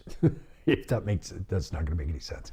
But yeah, it's you know, for anybody who knows me and has seen this rig before knows that I like all-in-one modules, and this is a module that all-in-one has multiple sound sources and effects and a whole bunch of really cool rhythmic stuff that you can do with it, and sound shaping, and it's very, very, very, very cool. I'm super excited for it. And yeah, I won't tell you what it is, but I will tell you that that the way I'm using it right now, what you just heard, is not at all the original intention of how to use this module. So that's going to be, and for those of you who, if you watched last week's stream, that was one of the things we were talking about, is like, you can make a kick drum into a, you know, into a lead synth, or you can make the BIA from a kick drum to this plucky arps to all different kinds of stuff. So you can make any synth into anything, and it's one of my favorite things to do, especially when I'm testing something new like this module. Is I like to say like, okay, this is what it's supposed to do, but what else can it do? I like to try to like push things as far as I can to the like outer realms of what they can do, and that's when I think you find the most interesting sound design, like the little corners of your gear that you wouldn't normally find. So anyway, amazing explanation, thanks. Do you use any samples? If yes, how many? So I do use some. So I have, you can see slightly, you can see I have the Digitact right here, and I have the 1010 black box. When I just did my last tour in Europe, I didn't bring the Digitact with me because I didn't really need it. All the Digitact is doing right now, if I was to hit play, it is basically a 909 drum machine right now. I like to have certain kind of standard sounds. So if I want to clap, or if I want a snare, or if I want hats, or if I want rides, or if I want toms, or if I want, we have an 808 sub in here, and then I've got some other interesting percussive stuff. Got a crash. So it's just to have basically my standard one shots, and this could be kind of any drum machine doing that. And I just happen to use the Digitact for it right now because it's what I have. But this could be an RD9, it could be the TR1000, it could be, you know, whatever, anything that does 909s, or it could be any sampler that's just playing 909 samples. So that's what I have here as far as samples go. And then the black box is a little bit different. So this is all, I'll just kind of launch all of these. So the way I use this is kind of like everything is set up to be a looping clip, kind of like you would have in Ableton, like clip launching. So when I play a live show, the first thing I do is just launch them all. So they're all playing in the background. And then the noise I drop is controlling all of those. So I've got things like, if I want to have like an atmosphere, I have stuff like this that I can just kind of let play in the background as I do other stuff. If I want to have some other percussive things,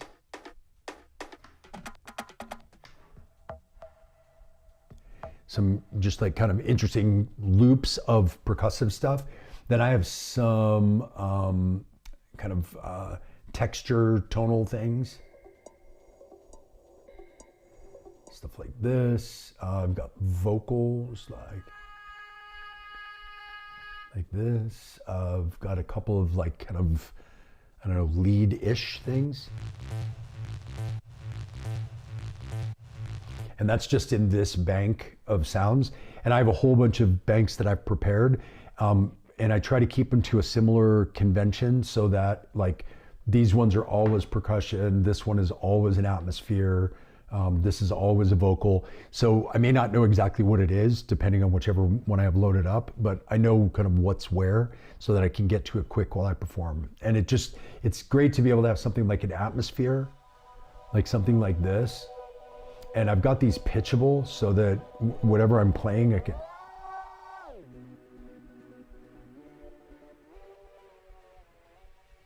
so I can kind of pitch them in to go along with whatever I'm playing.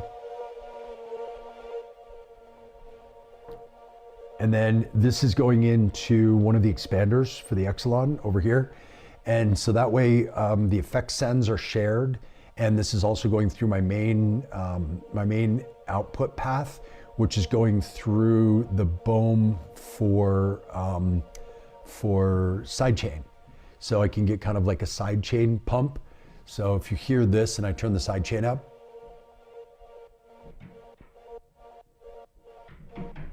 so that affects that atmosphere just like it would affect any other voice in there. So I can add a couple of these bits together over here.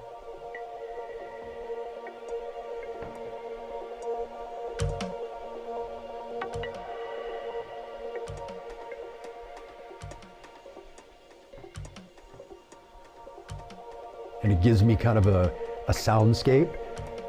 So that helps me kind of fill in the spaces between everything that I'm doing with the modular. So then I can bring in a kick. With a little bit of sidechain. And then I can use my other voices for what they are.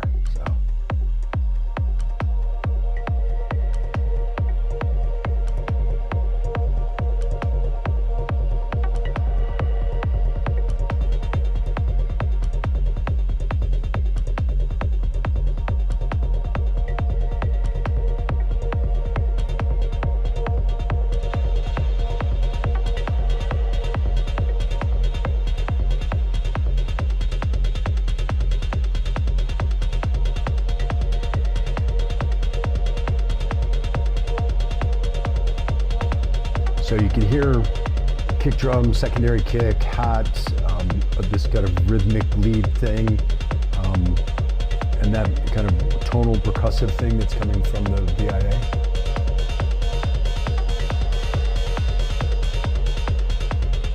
So that allows me to do a lot of sound design stuff here with this stuff. But if I was to pull out everything that's coming from the black box, so it still works, you can still do it. I just feel like that adds to be able to add in some other layers. I also have a new way now to be able to create atmospheres here, sending the pre-fader mix to a reverb, to Dismodus Versio. So then I can start to create these.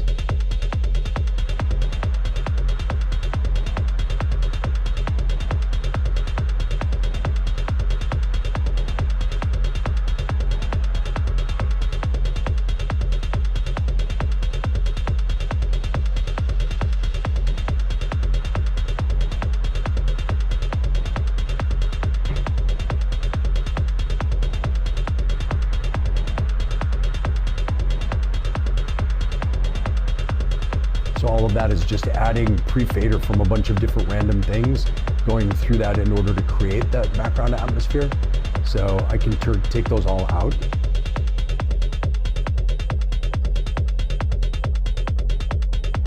And that's it with none of that atmospheric stuff, but then I can start to pull things back in again.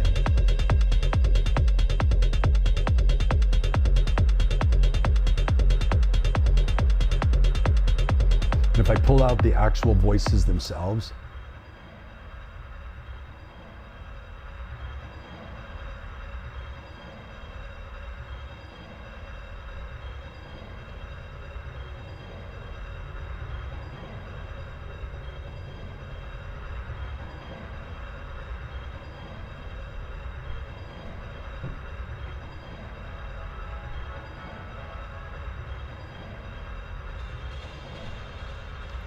so if you notice, all of that is no faders up. So that's all just a mix of different pre-fader signals going through a reverb. And then again, I can sidechain the whole mix.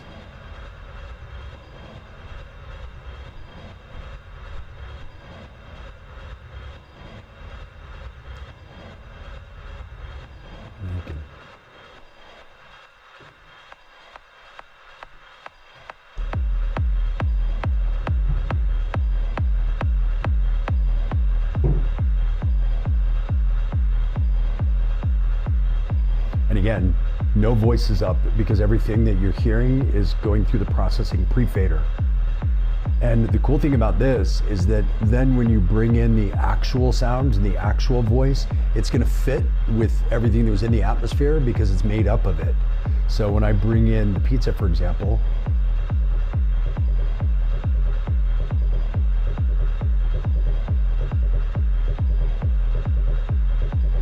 so that was already in there, right? If I bring in the Percon's voice,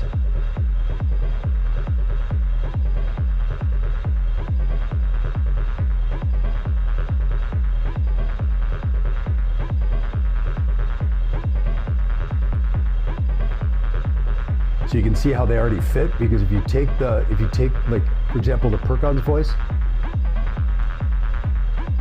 if I was to take that out, you'll hear it in the atmosphere. If I turn it up a little more.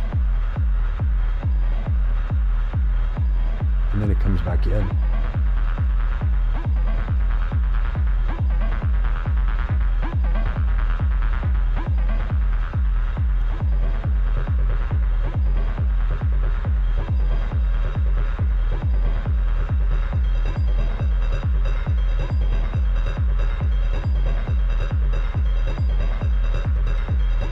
And this is where I would use the samples that are in the D-Attack.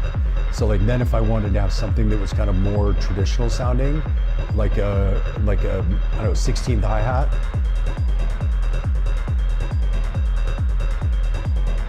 Or if I wanted it to be more kind of driving and I wanted to use an offbeat hat.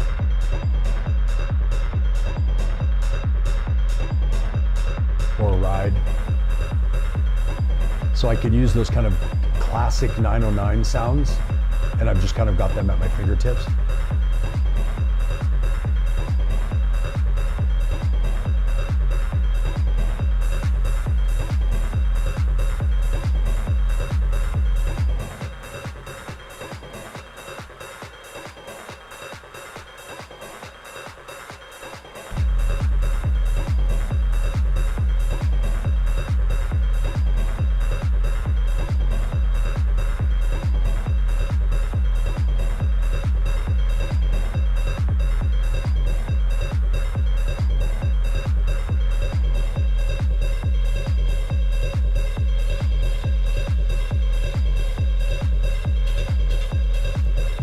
And what's cool with this is that this is basically a kick drum and two voices.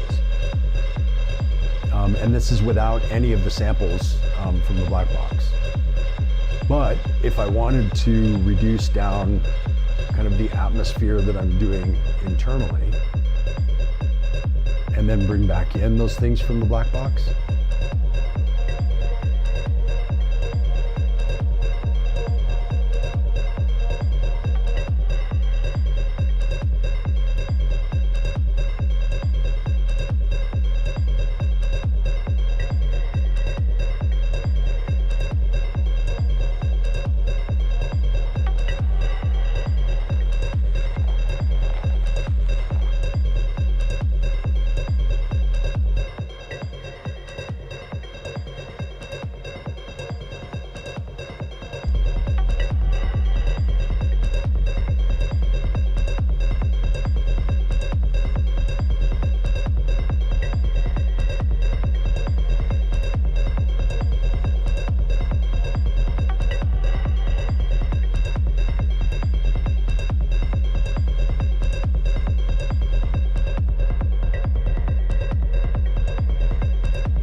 So again, you can see you can get a lot from a very small amount of stuff. Bring all these down. Yeah, that should be everything. So yeah, so you can get a lot out of a relatively small amount of stuff if you are using it in the right way. And this goes back to, figure out what works for your workflow. What are the certain bits and elements and all of that stuff that you need for your sound, and then figure out what makes the most sense to make those happen. So like things like the atmospheres, like this thing, I use atmospheres a lot. And so I have different ones in samples. I have different ways to do them here. And so, because for me, they're a really important part of the music that I make. And so for me to have that is important. You may not need that in your music because you're doing a different thing. And so this wouldn't be important for you. So that's where it's like every single different little bit is customizable, or should be customized to you and your workflow and what you do. So anyway, where are we at here? Let's see.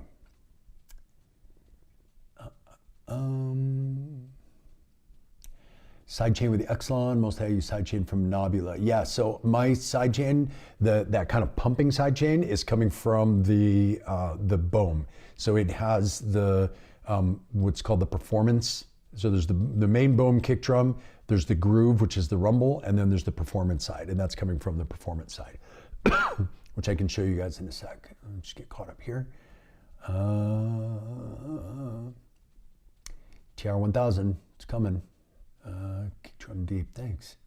You're running the black box through one channel on the Exelon. So the Exelon has, so I have the 6-channel main, I have a 3-channel expander, which is like a full 3 channels.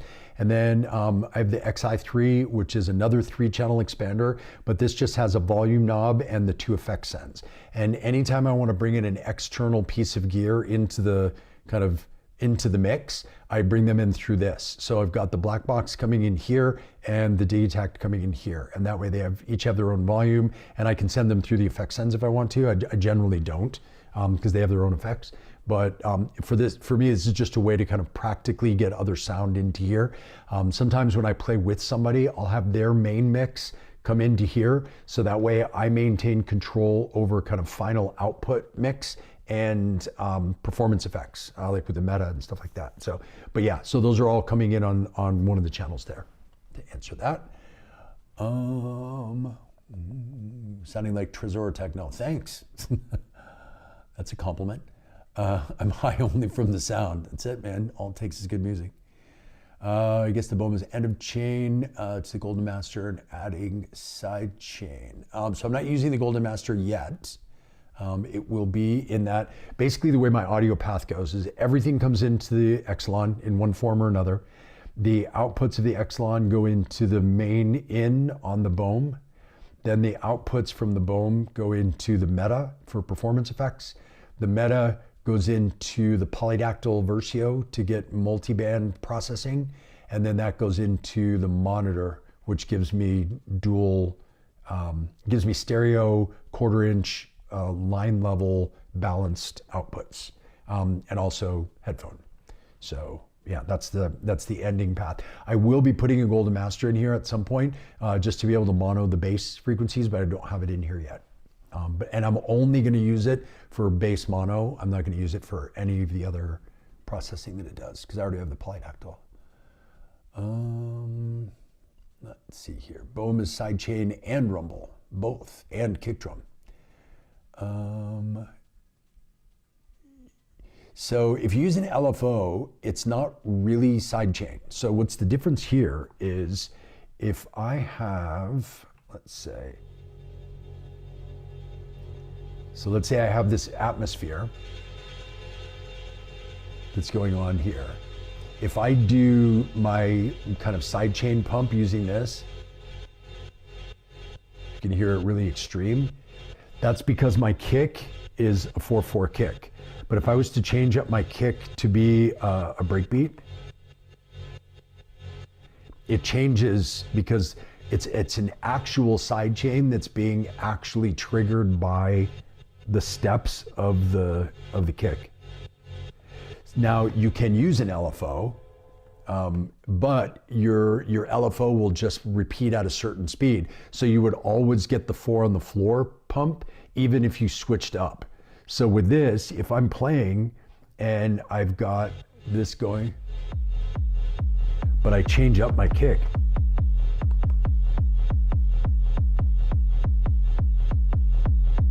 my side chain switches with my kick. So it's not something that's independent. It's actually being triggered by the kick, like a true sidechain compressor. So,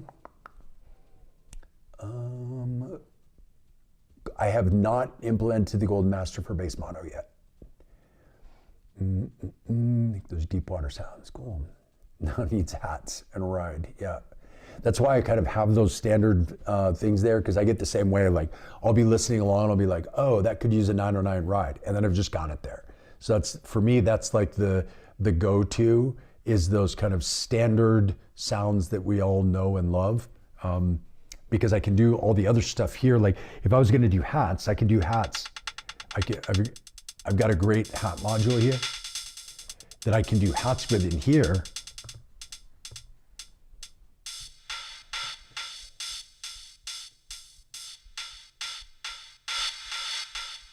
Right, so I can do that stuff in the case, but that's for more like kind of creative sound design, kind of like the drums.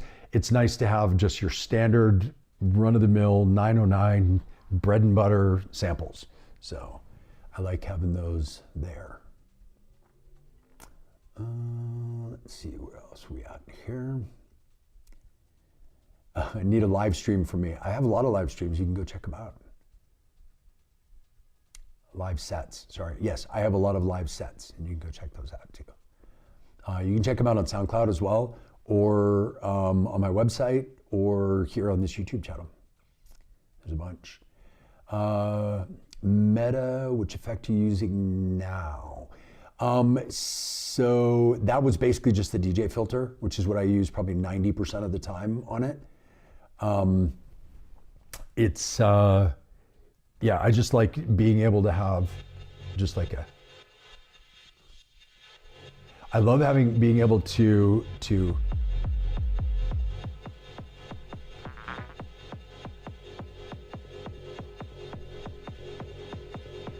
being able to high pass a mix.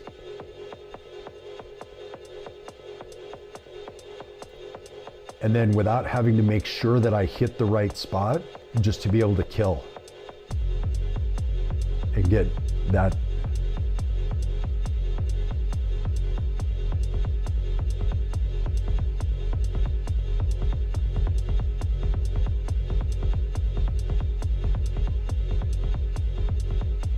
Then you get it.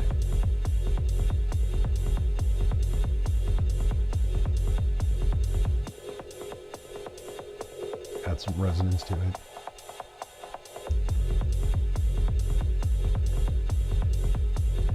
Right, so you can get you can do a lot with just that kind of basic effect if you're using the effect the right way. Oh, thanks, Mehmet. I appreciate that. Thank you so much. Thank you, thank you. If you could only choose one and why, Dismodus or Electus? I don't actually use the Electus. I use the Dismodus just because I like the sound of it. So it's kind of a dumb answer, but why do you choose it? I choose it because I like it. And it's funny, we talk about that in my course all the time. It's like, one of the things people get hung up on is trying to figure out their signature sound. And I think people overthink this.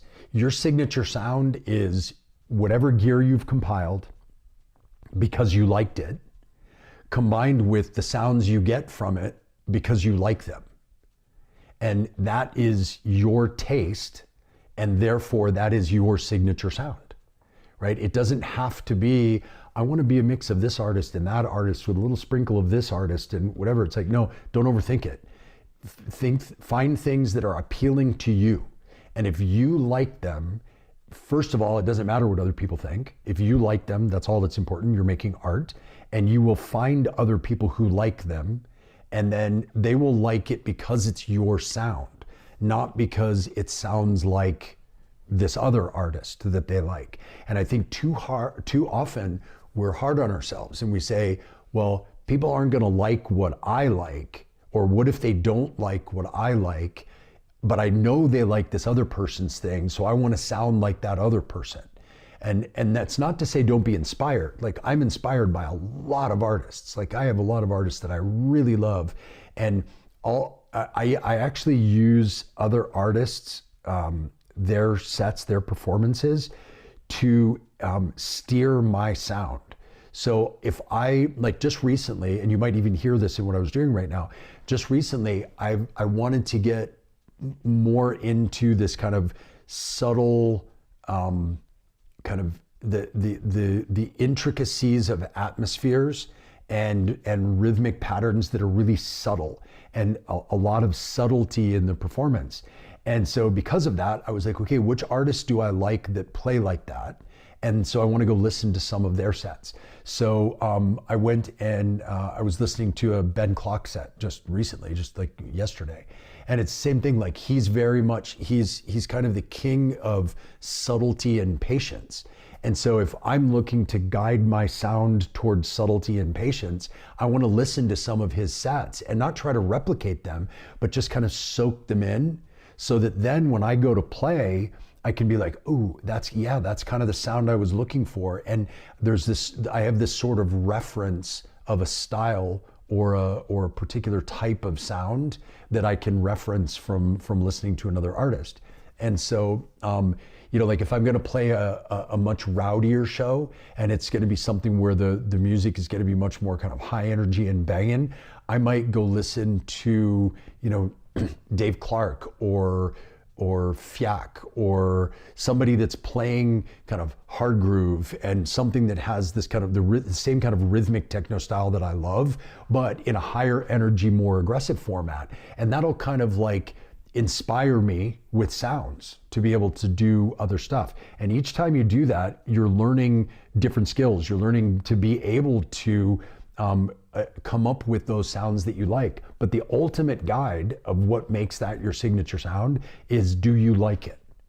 And if you like it, and it is then a reflection of your taste, and that is your sound, right? It's not because it looked like another person or acted like another person or sounded like another person. It's because it's you. And that's, for me, what makes the best artists, is when they're 100% themselves and they're not trying to sound like someone else, right? They're inspired by, but not trying to duplicate or replicate that other side. So that's my thoughts on inspiration. Do you have any others? Pop them into the chat. Happy to chat about that as well. And if you have any questions now, I mean, we've talked a lot about the gear and the theme of this stream, with, getting gear, getting rid of gear, what to get and what not to get. But feel free to put any other questions you have in there. So if you have any questions about, like, how to do certain things, or what I'm using my setup for, or ways that I'm making certain sounds, like I said, I like to show a lot of that stuff, and I'm happy to show you how I use certain things. And again, keeping always in mind the grain of salt. It's not because it's the way to use it, it's because it's the way I use it, and maybe that'll inspire you to come up with a way that will work for you, or something interesting for you. So yeah, feel free to pop that stuff in there, because I don't necessarily, as I mentioned before, I don't necessarily always use the gear the way it's supposed to be.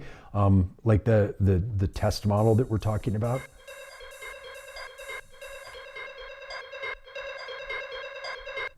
That is not the sounds that are supposed to be coming out of that. But I was able to find really interesting, cool stuff that I like I like that sound. And so I was able to mess around with it and modify it and create some really cool.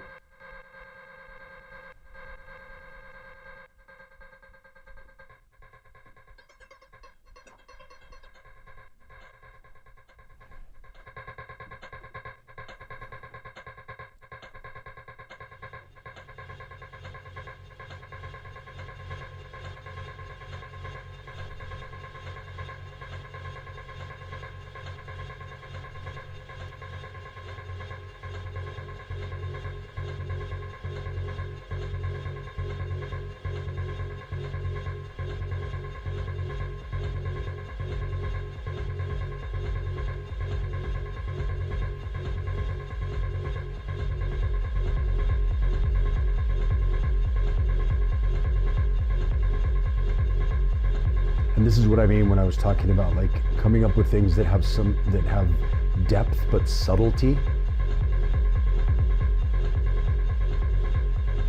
Having things like not be in your face, using things rhythmically, like being able to include something like that side chain is a really interesting way to do rhythm without having to have another instrument doing a rhythm. And it does interesting stuff with the patterns.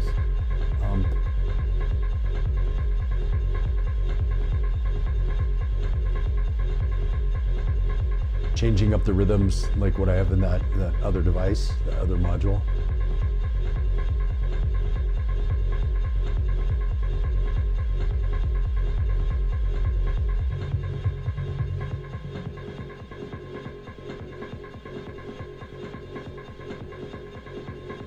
And this is where we go back to our standard drums.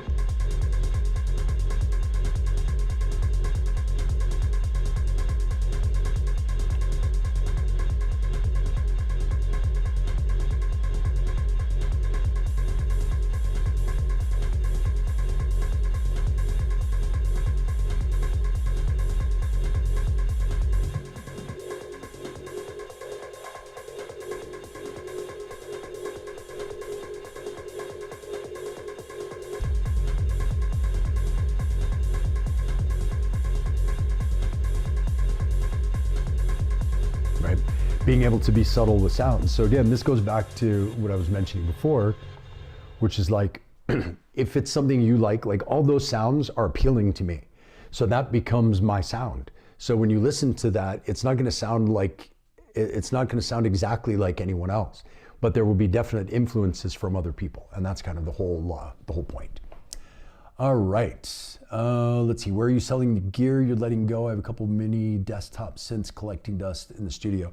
I mean, I'm fortunate that here in Colorado where I live, that Facebook Marketplace works really well here, just because there's a lot of music people that are local. I prefer that whenever possible over stuff like Reverb, only because with Reverb, you have to pay a commission, you have to ship, you know, there's always kind of hassles that go along with it. So it's much easier to sell locally if you can. That's always my recommendation. Let's see. Warp for me, a little bit of acetite. You mean the Noisite warp? Yes, I use it often, but not for acid stuff. If I want to do acid stuff, I use the Erica Synths baseline, which, let's see here. I think I had something I was playing around with.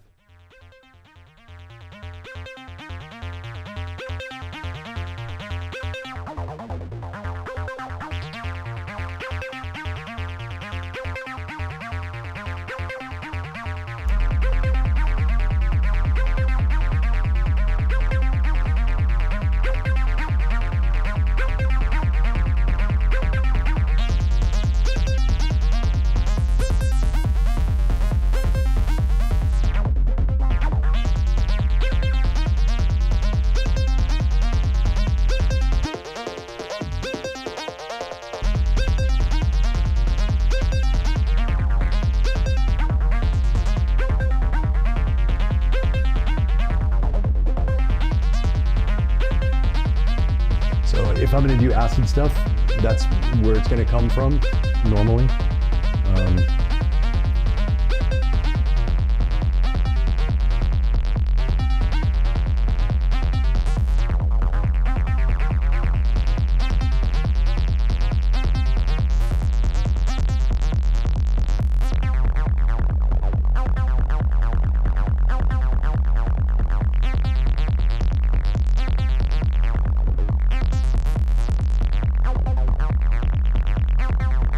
So you can see the baseline is really good for doing acid stuff.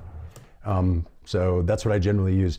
The warp, I've been experimenting with a whole bunch of different things with the warp, but one of the things I was using it for recently, just before we came on here, was for some kind of ravey kind of stab sounds.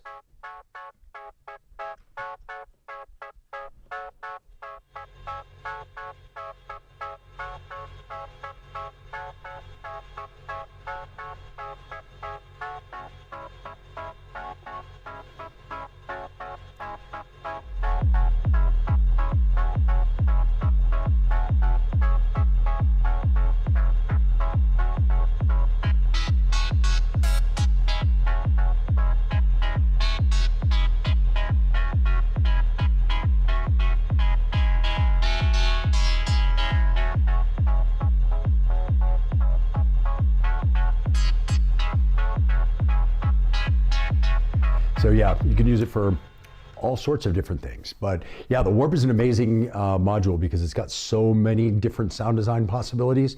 So it can kind of go any direction, which I really love. Yeah, it's a it's a great module. Let's see here. Can you maybe speak a bit about how you mix and master in the modular, because the shit sounds super tight. Thank you, appreciate that. So a lot of it comes down to, well, I would say one of the biggest things that I think helps me a lot with my performances is that I spent a lot of time getting to know my gear. I think it's important to know like the limitations, what does what and what does what really well. But as with production, whether it's in the box or dealing with live hardware, mixing is way more important than mastering. Mastering is just basically leveling up and kind of giving it that final sheen. But the mix part is the most important part. And so for me, we have a lot of control over the mix with hardware, particularly in modular, because we can control each individual element. Which you can't, like if you're DJing, for example, you only have limited EQ control. With this, I can individually filter, I can individually change up sounds and design them. So the important bit is to make sure that they fit into their frequencies without overlapping things whenever possible. Because unlike in a DAW, if you overlap stuff, it's much harder to fix that later. So something I talk about a lot in my course is like, don't make a mess that you have to clean up later, because it's much harder to clean up in this. So you have to start off with sound selection and then frequency bands that you're putting those sounds in, and then level mixing correctly to get things where they should be. So you notice, like when I was playing a lot of that, my levels were very low on certain ones, they're high on others, and it's because I really want things to fit really well together. And then because of that, there's very minimal processing, right? It goes, the only real processing this goes through at the end is through the polydactyl Versio, which is a 3-band multi-band processor. And so it has a multi-band compression, which I don't use. I don't recommend compressors in live performance. So I don't really use the compressor part, but I use the limiters on each one of the bands so that I can kind of drive the lows and highs and reduce down the mids a little bit. So it gives you that mid scoop that you would normally try to get if you were EQing a master. So that way you can really kind of push the low and the high the way you want, and you scoop all the mud out of the middle. And then the secret sauce, kind of the magic thing that makes final masters, your final master of your mix sound the best is saturation. And whether you're in the box or in live, it is the magic thing to make it sound good is not compression, contrary to what a lot of people will tell you. That will actually probably screw up your mix more often than it will help. But saturation is the key, because it fills in the harmonics between the different frequencies. So it makes something have a higher perceived loudness. It makes it sound more full and more complete. And if you listen to live performances, particularly modular, they can be loud but thin. So you hear a lot of like spaces between the sounds. So it doesn't sound full, but with saturation it does. So like what I was just playing, let's.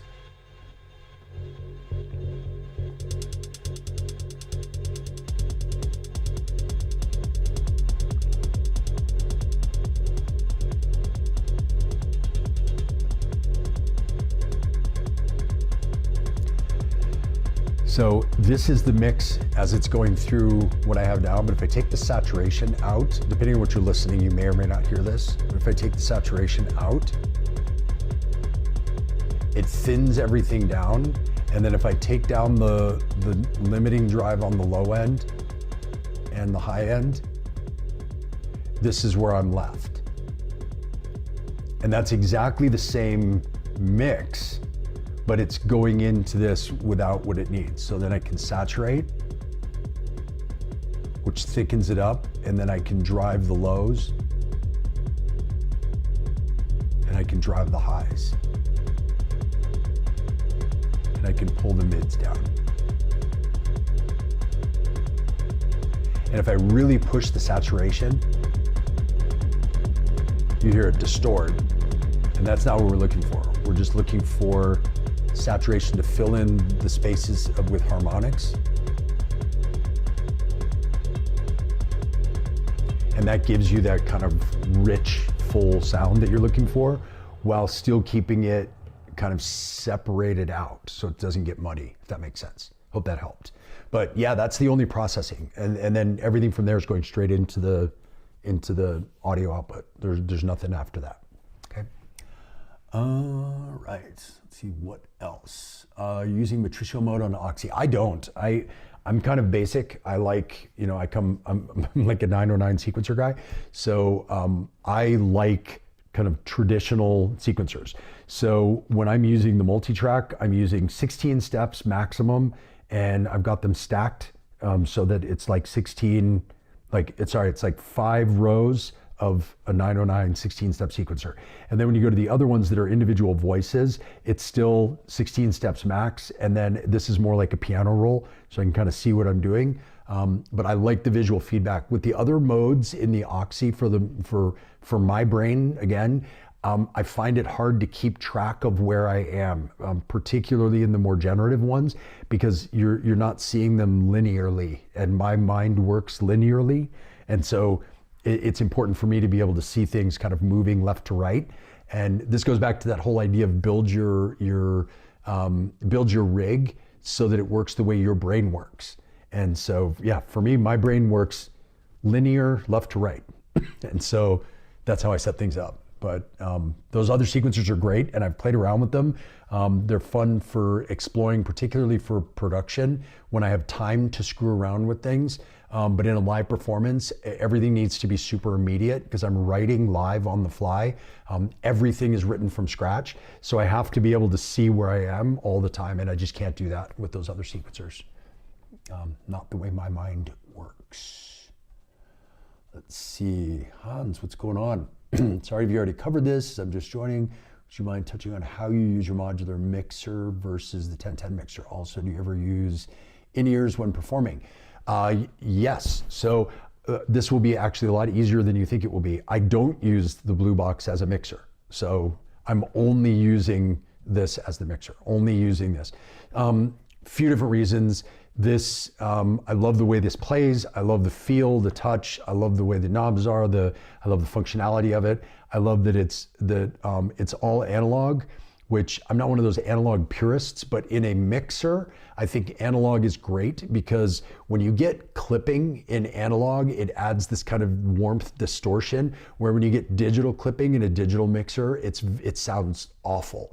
And so I love to be able to push the mixer and use that clipping as part of like a sound design tool because it's that kind of warm analog clip rather than that kind of piercing digital clip. So yeah, so I only use the Blue Box as a multi-track recorder. I've got every channel pre-fader for my mixer patched into a different channel here so that I can record everything. So that everything when I'm playing a live show, I just hit record, and then I have stems of every single thing so I can break that apart into samples or full tracks or whatever I want to do afterwards. So that's that part. And then, do I ever use in-ears? Yes, I'm actually using them right now, if you can see them. I pretty much always use in-ears when I play. It's very rare that I will play someplace that has good enough monitoring where you perform that I can actually do a proper mix from the monitors. And so I switched to in-ears about a year ago now, just because I want to be able to hear, because like we were just talking about just before, we're mixing live. And so you have to be able to mix and master your music while you're playing it. And if you don't have really good quality monitoring, it's really hard to do that. Plus my ears are a total wreck after years of too much loud music.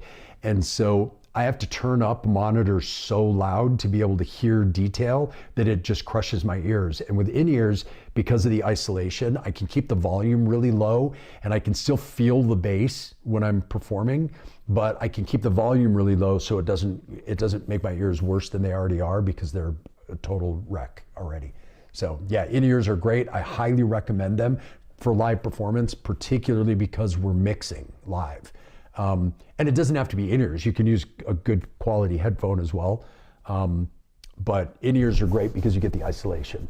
So you can keep the volume low because you've got good isolation of the sound.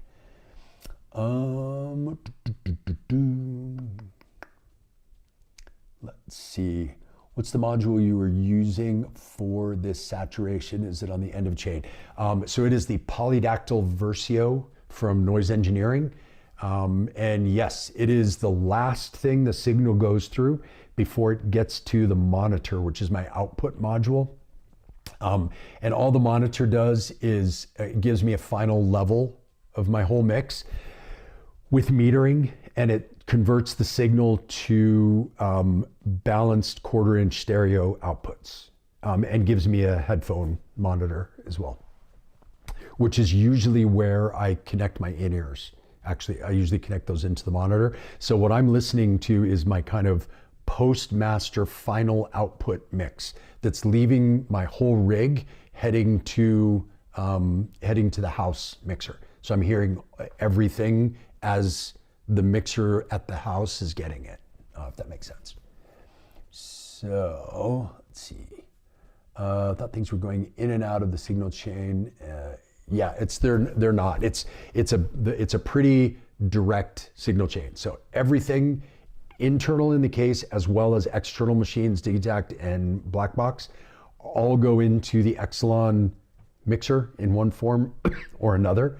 The outputs of the Exelon go into the BOEM to be able to do that side chaining that we were just listening to. The outputs from the BOEM go into the Meta for master effects, kind of DJ style effects. And then from the Meta into that polydactyl for that final saturation and limiting, and then into the monitor and out. So yes, let's see here. What is your favorite way to duck the rumble? So my favorite way is now that it exists, is now the Ohmforce BOEM, because there's 3 modules here. So there's the BOEM kick, then there's what's called the groove, which is the rumble, and then there's the performer, which is the side chain and volume, and there's an effect on there as well. So yeah, so being able to play. So actually, I'm going to take all this other stuff out of here. So you've got like straight kick by itself, which is coming from the kick module. Then it goes to the groove, which is like a multi-tap that you have control over the taps, and you've got different types. So if you do just like this, it's just taps. Then it goes to a blend of taps and reverb. And then it goes to a blend of reverb and white noise. And the taps go away. And then it goes to a blend of white noise and sub. And then it goes to just sub. And I'll go to the taps so you can hear this better. This is just the taps. This isn't normally how I would use it. But if you turn the taps down, you basically have 3 different taps that you can decide when that second version of the kick hits. So like if we do this just on the offbeat, you get that, or you can add in another one.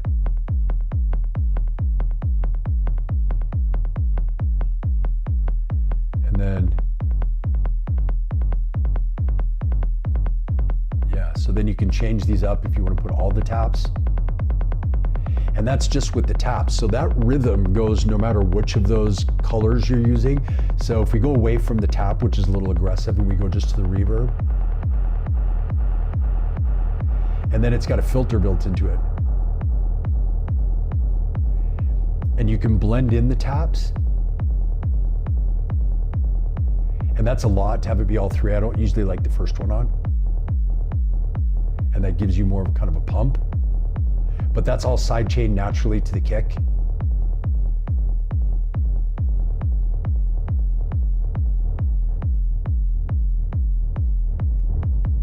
And you have separate volume control over this as well.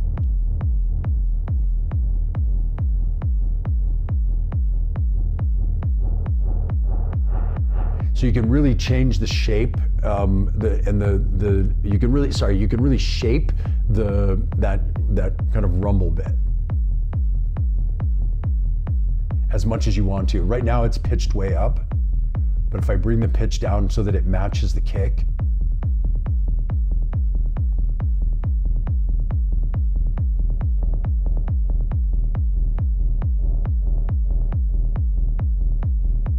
so that's what the groove module does with the kick. And then on the other side, there's the performer. So like if I bring back in my atmosphere, I'll take out the groove so you can hear the atmosphere. This is where I have the side chains. If I take the kick out, I can still hear the pump of the side chain. And then bring in the kick. So it can do that. And then there's also an effect here, which I have this set up as a high pass, low pass only on the kick and not on the whole mix. So if I was to high pass this and bring the kick back up,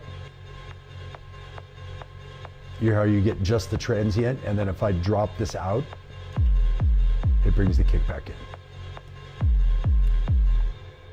Right, so there's like a whole bunch of different control for kick, rumble, and sidechain that are all part of this Bohm system, which is, I love it.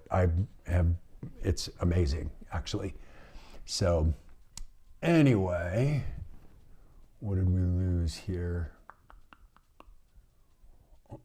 Does the modular rig still fit inside of planes? Yes. This case right here, I can't close it all the way because I have the outputs connected. Maybe I can. So this folds down like this, and then this case right here fits inside a rolling carry-on, and so that goes onto the plane, and then the other boxes go into my backpack, my personal item. So that way they can all be taken on the plane, so I don't ever have to check anything, thankfully.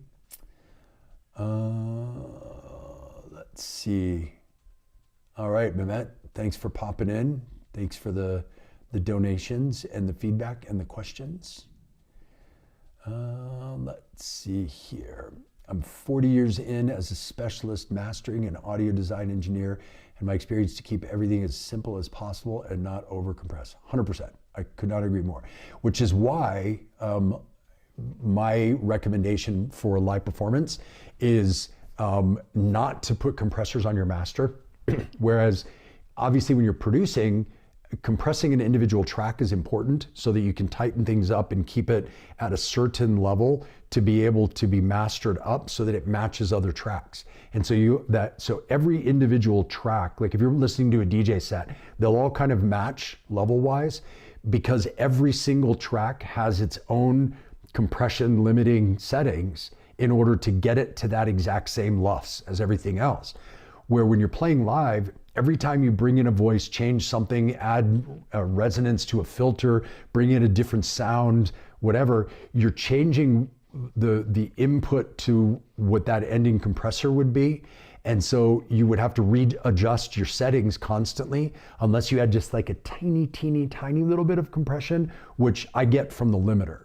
So I would rather keep it simple, keep my mix proper so that it doesn't really need compression, and then use the saturation and limiter on the end to, as you said, keep it as simple as possible, right?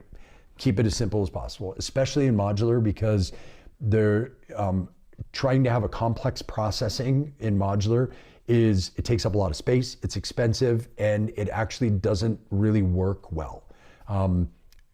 Having a proper mix, just like in the real world, like if you send a track, if your mix is good, the master is easy to do. It's the same here. If you mix properly, you don't really need to worry about your end of chain as much. You just need to limit it up and add some saturation, and it's gonna sound sweet. If your mix sucks, there's no end of chain machine box tool, no matter what, that is gonna fix your shitty mix. And that's just the way it is. So I think you would probably agree as a mix person because that's the way it is. See you later, Mehmet. Let's see. Looks like you've been able to commit to a rig that has a clear workflow and intention. Speaking of buying gear, any tips on committing to not switching it out too often? Yeah, I think that my tip on not switching your gear too often is to,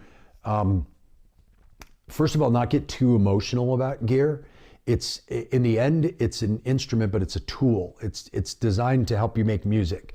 So if something, there's a lot of things that are cool and that seem cool and that would be very cool if that was your workflow or that your way of doing things. But if it's not, it's just a waste of money and a waste of time. And the other thing too is I always encourage my students in my course to take your gear and screw around with it a lot. Like, we tend to practice thinking that we want to try to polish everything and make it sound really, really, really good. But sometimes the best practice is to mess things up as much as you can, to totally destroy the sound, to find what it can do. And I think when you do that, you realize that every module or every groove box or every synth you have actually has a much broader palette than you might have thought originally. And when that happens, it's like getting new gear, and then you don't really think too much about how, yeah, I need this other thing because I don't have that, or something that does that. So experimenting with your gear is a great way to make it seem fresh and new and not get kind of stuck into having it do this one thing. And that's a great way to avoid buying new gear because you feel like you're always finding something new and exploring something new. Now, that said, I'm not against buying new gear. Like, sometimes things will come out and there's something that's so unique and special and different, and or it's such a good fit for what you're doing that maybe it's worth getting, and maybe it'll replace a piece of gear or a bunch of pieces of gear that you have, and in that case, financially it ends up working out about the same. And so a lot of it comes down to personal choice, but I would say you can avoid the boredom that makes you want to get new gear by experimenting a lot with the gear that you have and trying to push it to sound like different things. Like, don't always use your kick for a kick. Make your kick into a lead synth or a hi-hat, or like use it for different things, and it will show you the value that it has, and that will keep you from getting bored. I think would be my main thing. Let's see what else. Really hands-on play. Thanks, man. Appreciate that. Hello. New people joining. Love that. Love seeing Blush Response destroy sound like you say. He's the king for that. Yeah, me too. I have to say, when new modules come out, especially voices, his videos are some of the first that I go to, because even though I don't make the same style of music that he does, his videos are phenomenal for exactly what you said and what we were just talking about. It gives you a way to hear where the outer reaches of the capabilities of a module are, because he's really good at pushing things. And I love the fact that when he first gets his hands on something, that's the first thing he wants to do is push it and like make it go crazy wild somewhere. Because I think that that's when you get the most out of a module. And I try to do that when I get new modules too. That's why this one that I'm testing now, like what you're hearing from this module is not at all the sounds that it's supposed to make, because as soon as I got it, the first thing that I did was I started trying to screw it up and figure out ways to make it sound totally different. And that's how I get I get to know what it can do. Like the BIA, for example. The BIA was originally put out as a kick drum module. I have never, since I got it, and it's been in my case since my very first modular case, I have never one time used it as a kick drum. Because for me, it does so many other things that I love that I don't need it to be a kick drum, right? This sound, that's the BIA, right?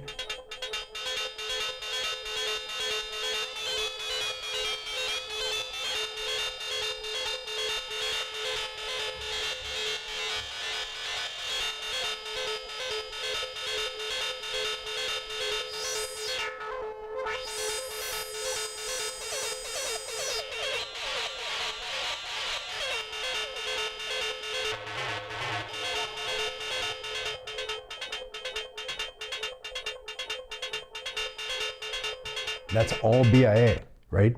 And that's a kick drum module. So push your stuff, like make it do other stuff, and then you don't need new gear, right? And I will say, this is kind of the consumer way to not buy more gear. Buy the new noise engineering modules because you can swap firmware. And so you don't need to buy something else, and you can just swap it out for something new. Like I have 2 of the Versio modules because I always need different effects. And so to be able to just be like, oh, I want a reverb, oh, I want a delay, oh, I want this type of thing, and I can just swap it out. And so, yeah, it's that's another great way to not swap your gear all the time. All right, experimenting with your gear, yes. That, not to get too emotional with your gear. Yes, I'm all about not getting too emotional with your gear. I've arrived at an instrument I want to master. That's good. Great tip, spend time with it, experiment, and not produce always. Yeah, don't get too caught up with the end result. We get in this kind of like, I think it's a cultural thing now that we're just like so focused on everything has to be a side hustle, everything has to be productive. You know, you go online and it's all about, you know, productivity hacks and maximization of whatever. For me with music, it's really important to not get sucked into that and get focused on the output. Don't get focused on the end result.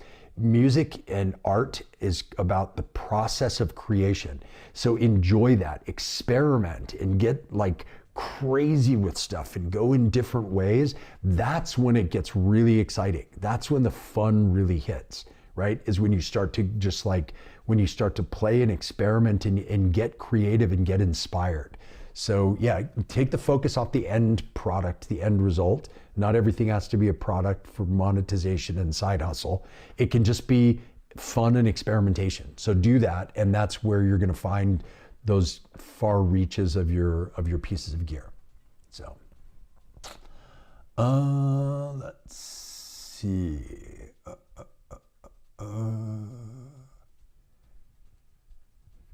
Yeah, Bless response, he's immediately like, what am I not supposed to do with this? Yeah, absolutely. His whole mentality, and I've talked with Joey about this, but his whole mentality is like, he wants to break shit.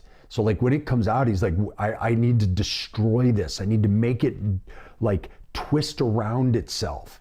And that mentality, I think, is so healthy when you're doing sound design. It's why he's such an in-demand sound designer. He does a lot of preset packs for synths when they're new and they're coming out. So he gets a lot of synths before they hit the market, and he'll design banks of sounds for them.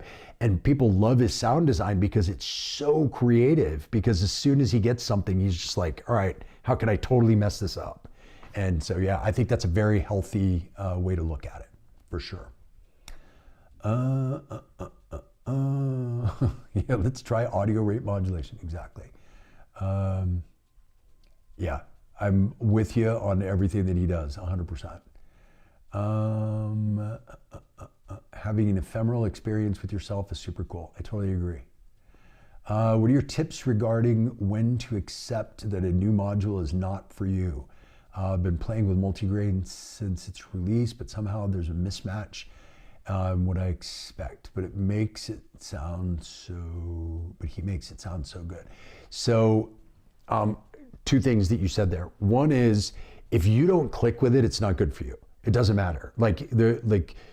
And sometimes you need to push and learn and experiment, and you'll find those things that you click with. So I wouldn't give up on things too quickly until you've really experimented with them. But I would also say, don't ever get something because a YouTuber makes it sound good.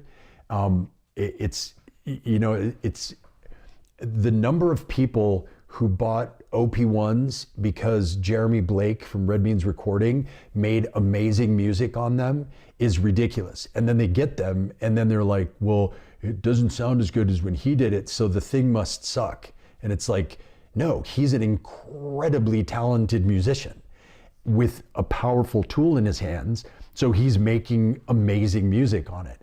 Now, that means that that device has the capability to make that music, but it won't ever make it in your hands unless you are as talented as he is. And if you are, you can do what he does with it. And I think that it's the same with a lot of gear, is that you hear it and you like the way it sounds, and so you get it, but it's very often not the way it sounds naturally. It's being made to sound that way in the hands of somebody who knows what they're doing, or who've taken the time to experiment. And another thing that I will say is that most YouTube channels, this one is not that, but most YouTube channels, when they're demonstrating gear, they practice a lot and they pre-prepare a lot of stuff before they film, and then they edit so you see the best parts. And so because of that, you're getting a very sanitized version of what it takes to operate something, where they might have taken hours and hours and hours to get it to sound like that. And then they show you this video that's 5 minutes long and you're like, oh man, I can make it sound like that in 5 minutes. And that's not the truth. So don't ever get something because it sounds good for somebody else. Let that inspire like what you could do with it, but don't expect that it's gonna sound that way, because it probably won't most of the time. Let's see. Do you ever do preset work? I have a little bit, not a lot. I don't get asked enough, honestly, but I would if I got asked. What is this, April Fool's? No, it's not April Fool's. I'm selling a bunch of stuff. Actually, already sold a bunch of stuff. I need a year with Bastel crust, and now it's everything I release. Yeah. And that's the thing, is you gotta explore. You know, I have the Bastel pizza, and it's another one of those ones where it's like, you gotta spend some hours messing around with it, because it's really quick to make it sound bad, which is good, in my mind, good. Then you find where those good pockets are, then you get a feel for where those are and what that looks like on the face of the module, and then you can use it live, and sound design live with it. So yeah, I've really enjoyed this and the chat. Thanks. Good night. Thanks for tuning in. Don't ever get something because it sounds good for someone else. Totally. That's the quote of the year. Yeah, for sure. I like to show, and I think, again, this is where blush response is great. When Joey plays around with something, he's not trying to make it sound good. He's trying to show you everywhere it can go. And for me, that's super valuable. So that's why when new modules come out, he's one of the first videos that I'll watch, is like, how far can this module go? Like, anybody from the company that it came from can make it sound amazing. And then there's musicians like Jeremy who can make it sound amazing. But I'm not trying to hear how good somebody with training can make it sound. I want to hear all the things it can do, and then say, okay, now what can I do with this? Like, what within that realm suits me? And yeah, so that's how I choose a lot of the modules that I get.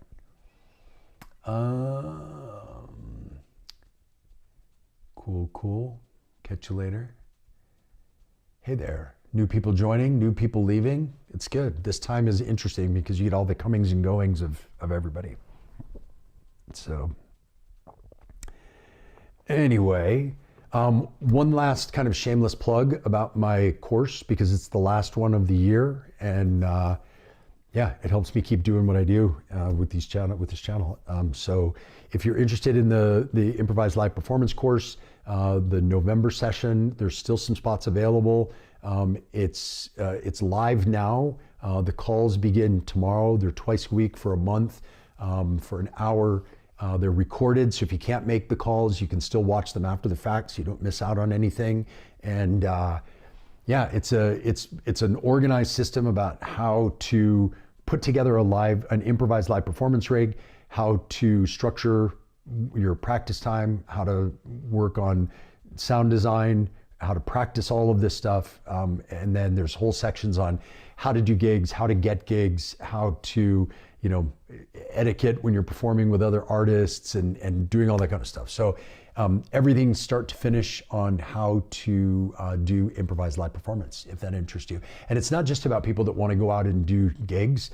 It's about people who want to learn how to better improvise on their gear, even at home, just to be able to have more fun doing it in an improvised way, and not always trying to write music, but you can actually play the instrument.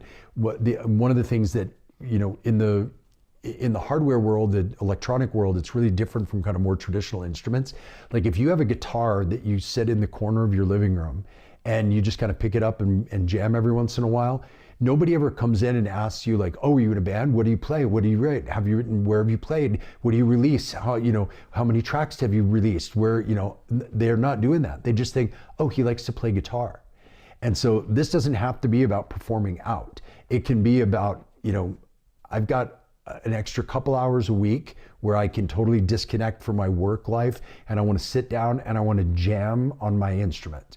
And this improvised live performance course will teach that. It teaches how to have more fun in a more kind of focused, structured way to be able to improvise, to be able to play music, to be able to play this instrument that you've made, whether it's modular or hardware or an iPad. I had one guy that took my course that was just using a push 3. It can be anything. And it's really about the idea about how to play your music and have fun playing the music rather than like how to produce or how to use a particular piece of gear. So anyway, my problem is not getting it to sound good, but the actual workflow, what makes the difference. Totally. Doesn't really come across in YouTube videos. I agree, and that's why I try to talk about that a lot. I try to talk a lot about how I use things and why certain things are good for me for that particular workflow, so that if that's something that you're looking to problem solve in your workflow, that it might inspire an idea. I'm not here to say it sounds amazing or it's bad or this sucks or this is good. I'm saying this is how I use it, and maybe that gives you an idea about how you can use it, right? A lot of knobs and blinking lights sometimes seems to fool me into misinterpreting the workflow procedure. Yeah, it's the shiny object thing can be a distraction for sure, but it all comes down to the fact that these are tools ultimately, just like a guitar is a tool. These are tools to make music with. So figuring out what's the best workflow for you is key. And the course goes into that a lot. It's for improvised music. Yes, interesting. It is, and it's fun. Just caught your live coming in late. I've been doing the same. I had collected every electron, was hoarding, and some modules I spent a lot on because it was like the thought of having it. Yeah, I totally agree. And I have to say, like, I'm a huge Electron fan. I love their gear. I've had, I think, other than the models, like the model samples, model cycles, I think I've had everything that they've done, at least in the modern era. I haven't had a machine drum or a mono machine, but I've had all of the modern boxes. And they've all kind of come and go. The Digitact is the only one that I still have. And it's not for any reason. It's not that I don't like the others. It's just that they would kind of sit around. When once I started kind of moving into the modular world, I was doing less and less with Electron boxes. But there was a time where my live rig was 100% Electron boxes. And so, again, we kind of evolve through our music making taste.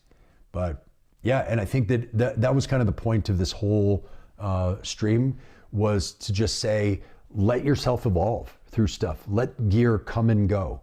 Sell things, buy new things, don't just buy and collect and hoard. Don't buy to the point where you can't afford anything anymore and then say, I'm anti new gear. Like, let things come and go. It's just stuff. So don't get attached to it. If it works, great. If it doesn't, get rid of it. Sell the stuff you don't use, keep the stuff you do use. And yeah, I think there's this constant evolution, which is healthy and important. So anyway, let's see. How is the Bohm's workflow? Groove and Performer seem to be pretty straightforward. What about the main module? The main module sounds amazing. I mean, it's absolutely, so this is one of the algorithms. This is another, that one's kind of lame.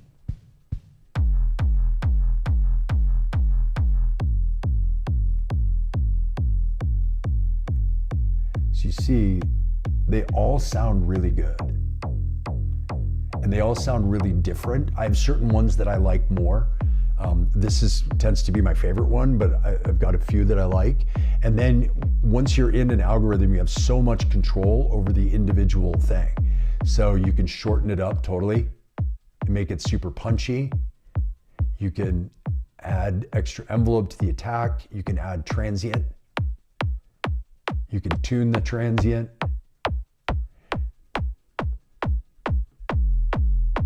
Add body to it. You can tune the whole kick.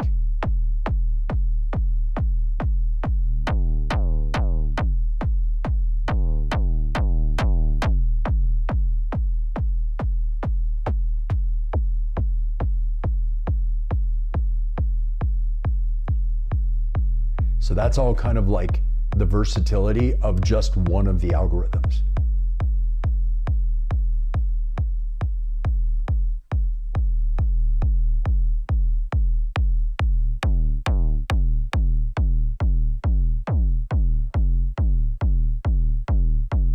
Right, so you get a lot of diversity, and that's just one algorithm.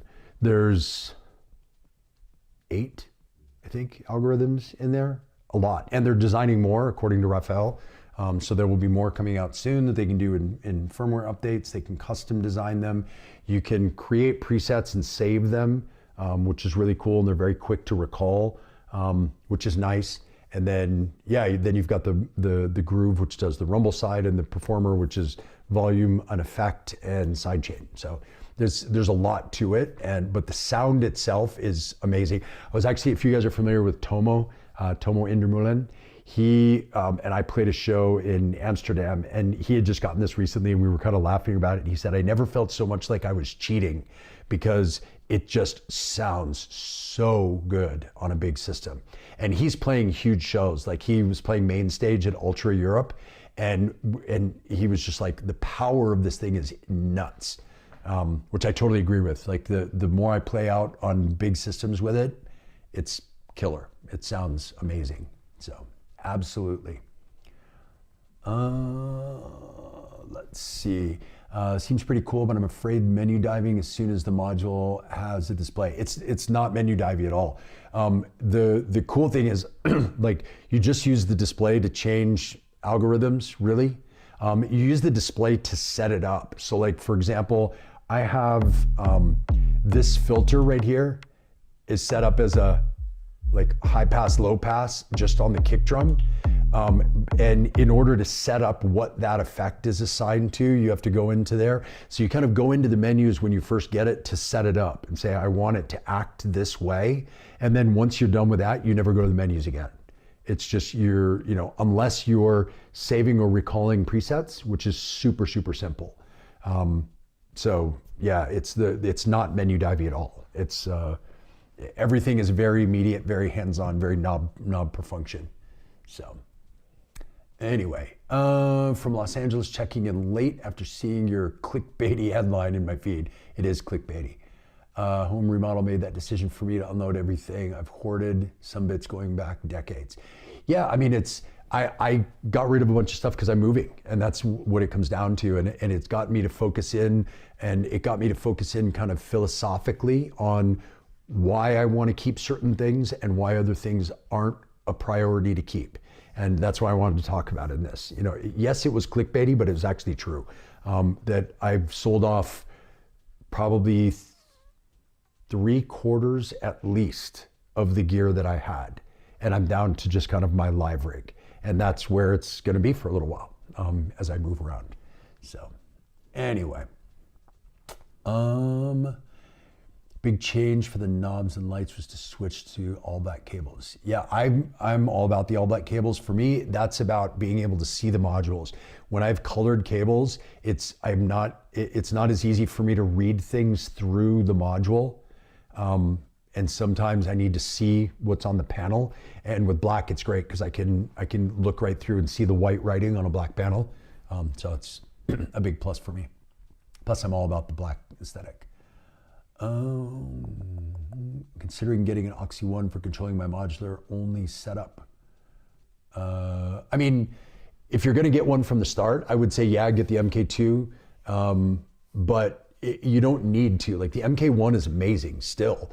The MK2 has more channels, more outputs, and it's got some more performance tools that the MK1 doesn't have. But the MK1's still amazing. So I have an MK1 sitting right over there. So yeah. Right now it's LXR02, Bitbox Micro, and the closet modded 707 and Hydrosynth desktop. I think I was there when you won that Hydrosynth. Was that at the pre? I played that show that Shonda put on out there, the one that was the weekend of NAMM, and I think I was there when you won that Hydrosynth. Actually, that's pretty funny.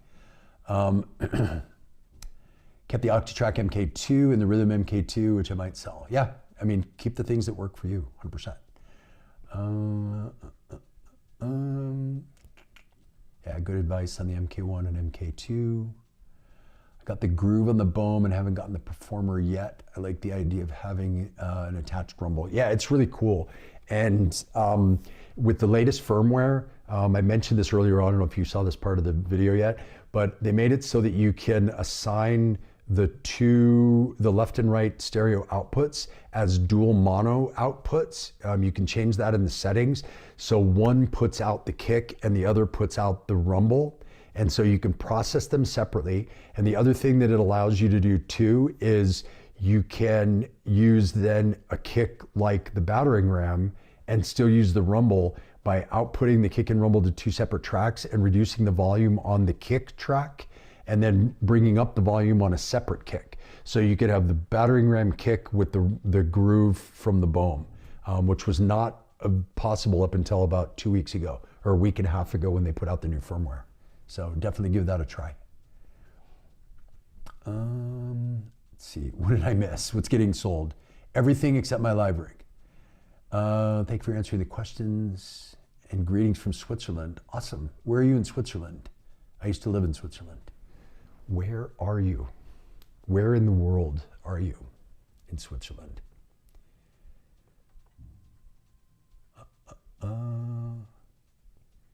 German name, probably Zurich. That's going to be my guess. We'll see what he says. But anyway, Switzerland is a great place. It reminded me very much of my home state of Colorado. I loved it there and would go back in a second. I love to visit there too. So anyway, any other questions you guys have, pop them in the chat. Otherwise, sign up for the course. Today's the last day for the November session. The November session is the last one of the year. I don't do a session in December, and we'll see January, February, just because I'm probably going to be moving around that time. So want to make sure that, you know, I can be committed to the course. So I won't do one if I can't be committed. Oh, St. Gallen, nice. I worked for a resort company in San Moritz for 2 years. I was in San Moritz and Pontresina. Anyway, sign up for the course. I would love to see you there. There's spots available. It's a lot of fun. You'll learn a lot. You'll have a lot of fun and grow a lot with other people that are in that same journey, which is great because you can take advantage of their questions and their learning and what they get out of it as well. And it helps kind of push everybody together. So I would highly recommend it. You can go to circlelive.com/courses and sign up. And you can, if you use code ADE, you can get 20% off the course. So go ahead and sign up today and we'll get you in. So anyway, thank you guys very much. I appreciate you all hanging out with me. It's always great to spend my Saturday afternoons with you guys. And if any other questions come up, feel free to put them in the comments of the video. I try to answer all the questions that I see in there. And if you're interested in the course, reach out to me. Direct message on Instagram is always the easiest place. And I'm happy to answer any questions you have about the course, and we can get you signed up and yeah, get you jamming, get you improvising on your gear in a comfortable way. So anyway, thank you guys very much. I really appreciate it, and I look forward to seeing the next one. Hope you got something out of this, and yeah, enjoy the rest of your weekend. Peace.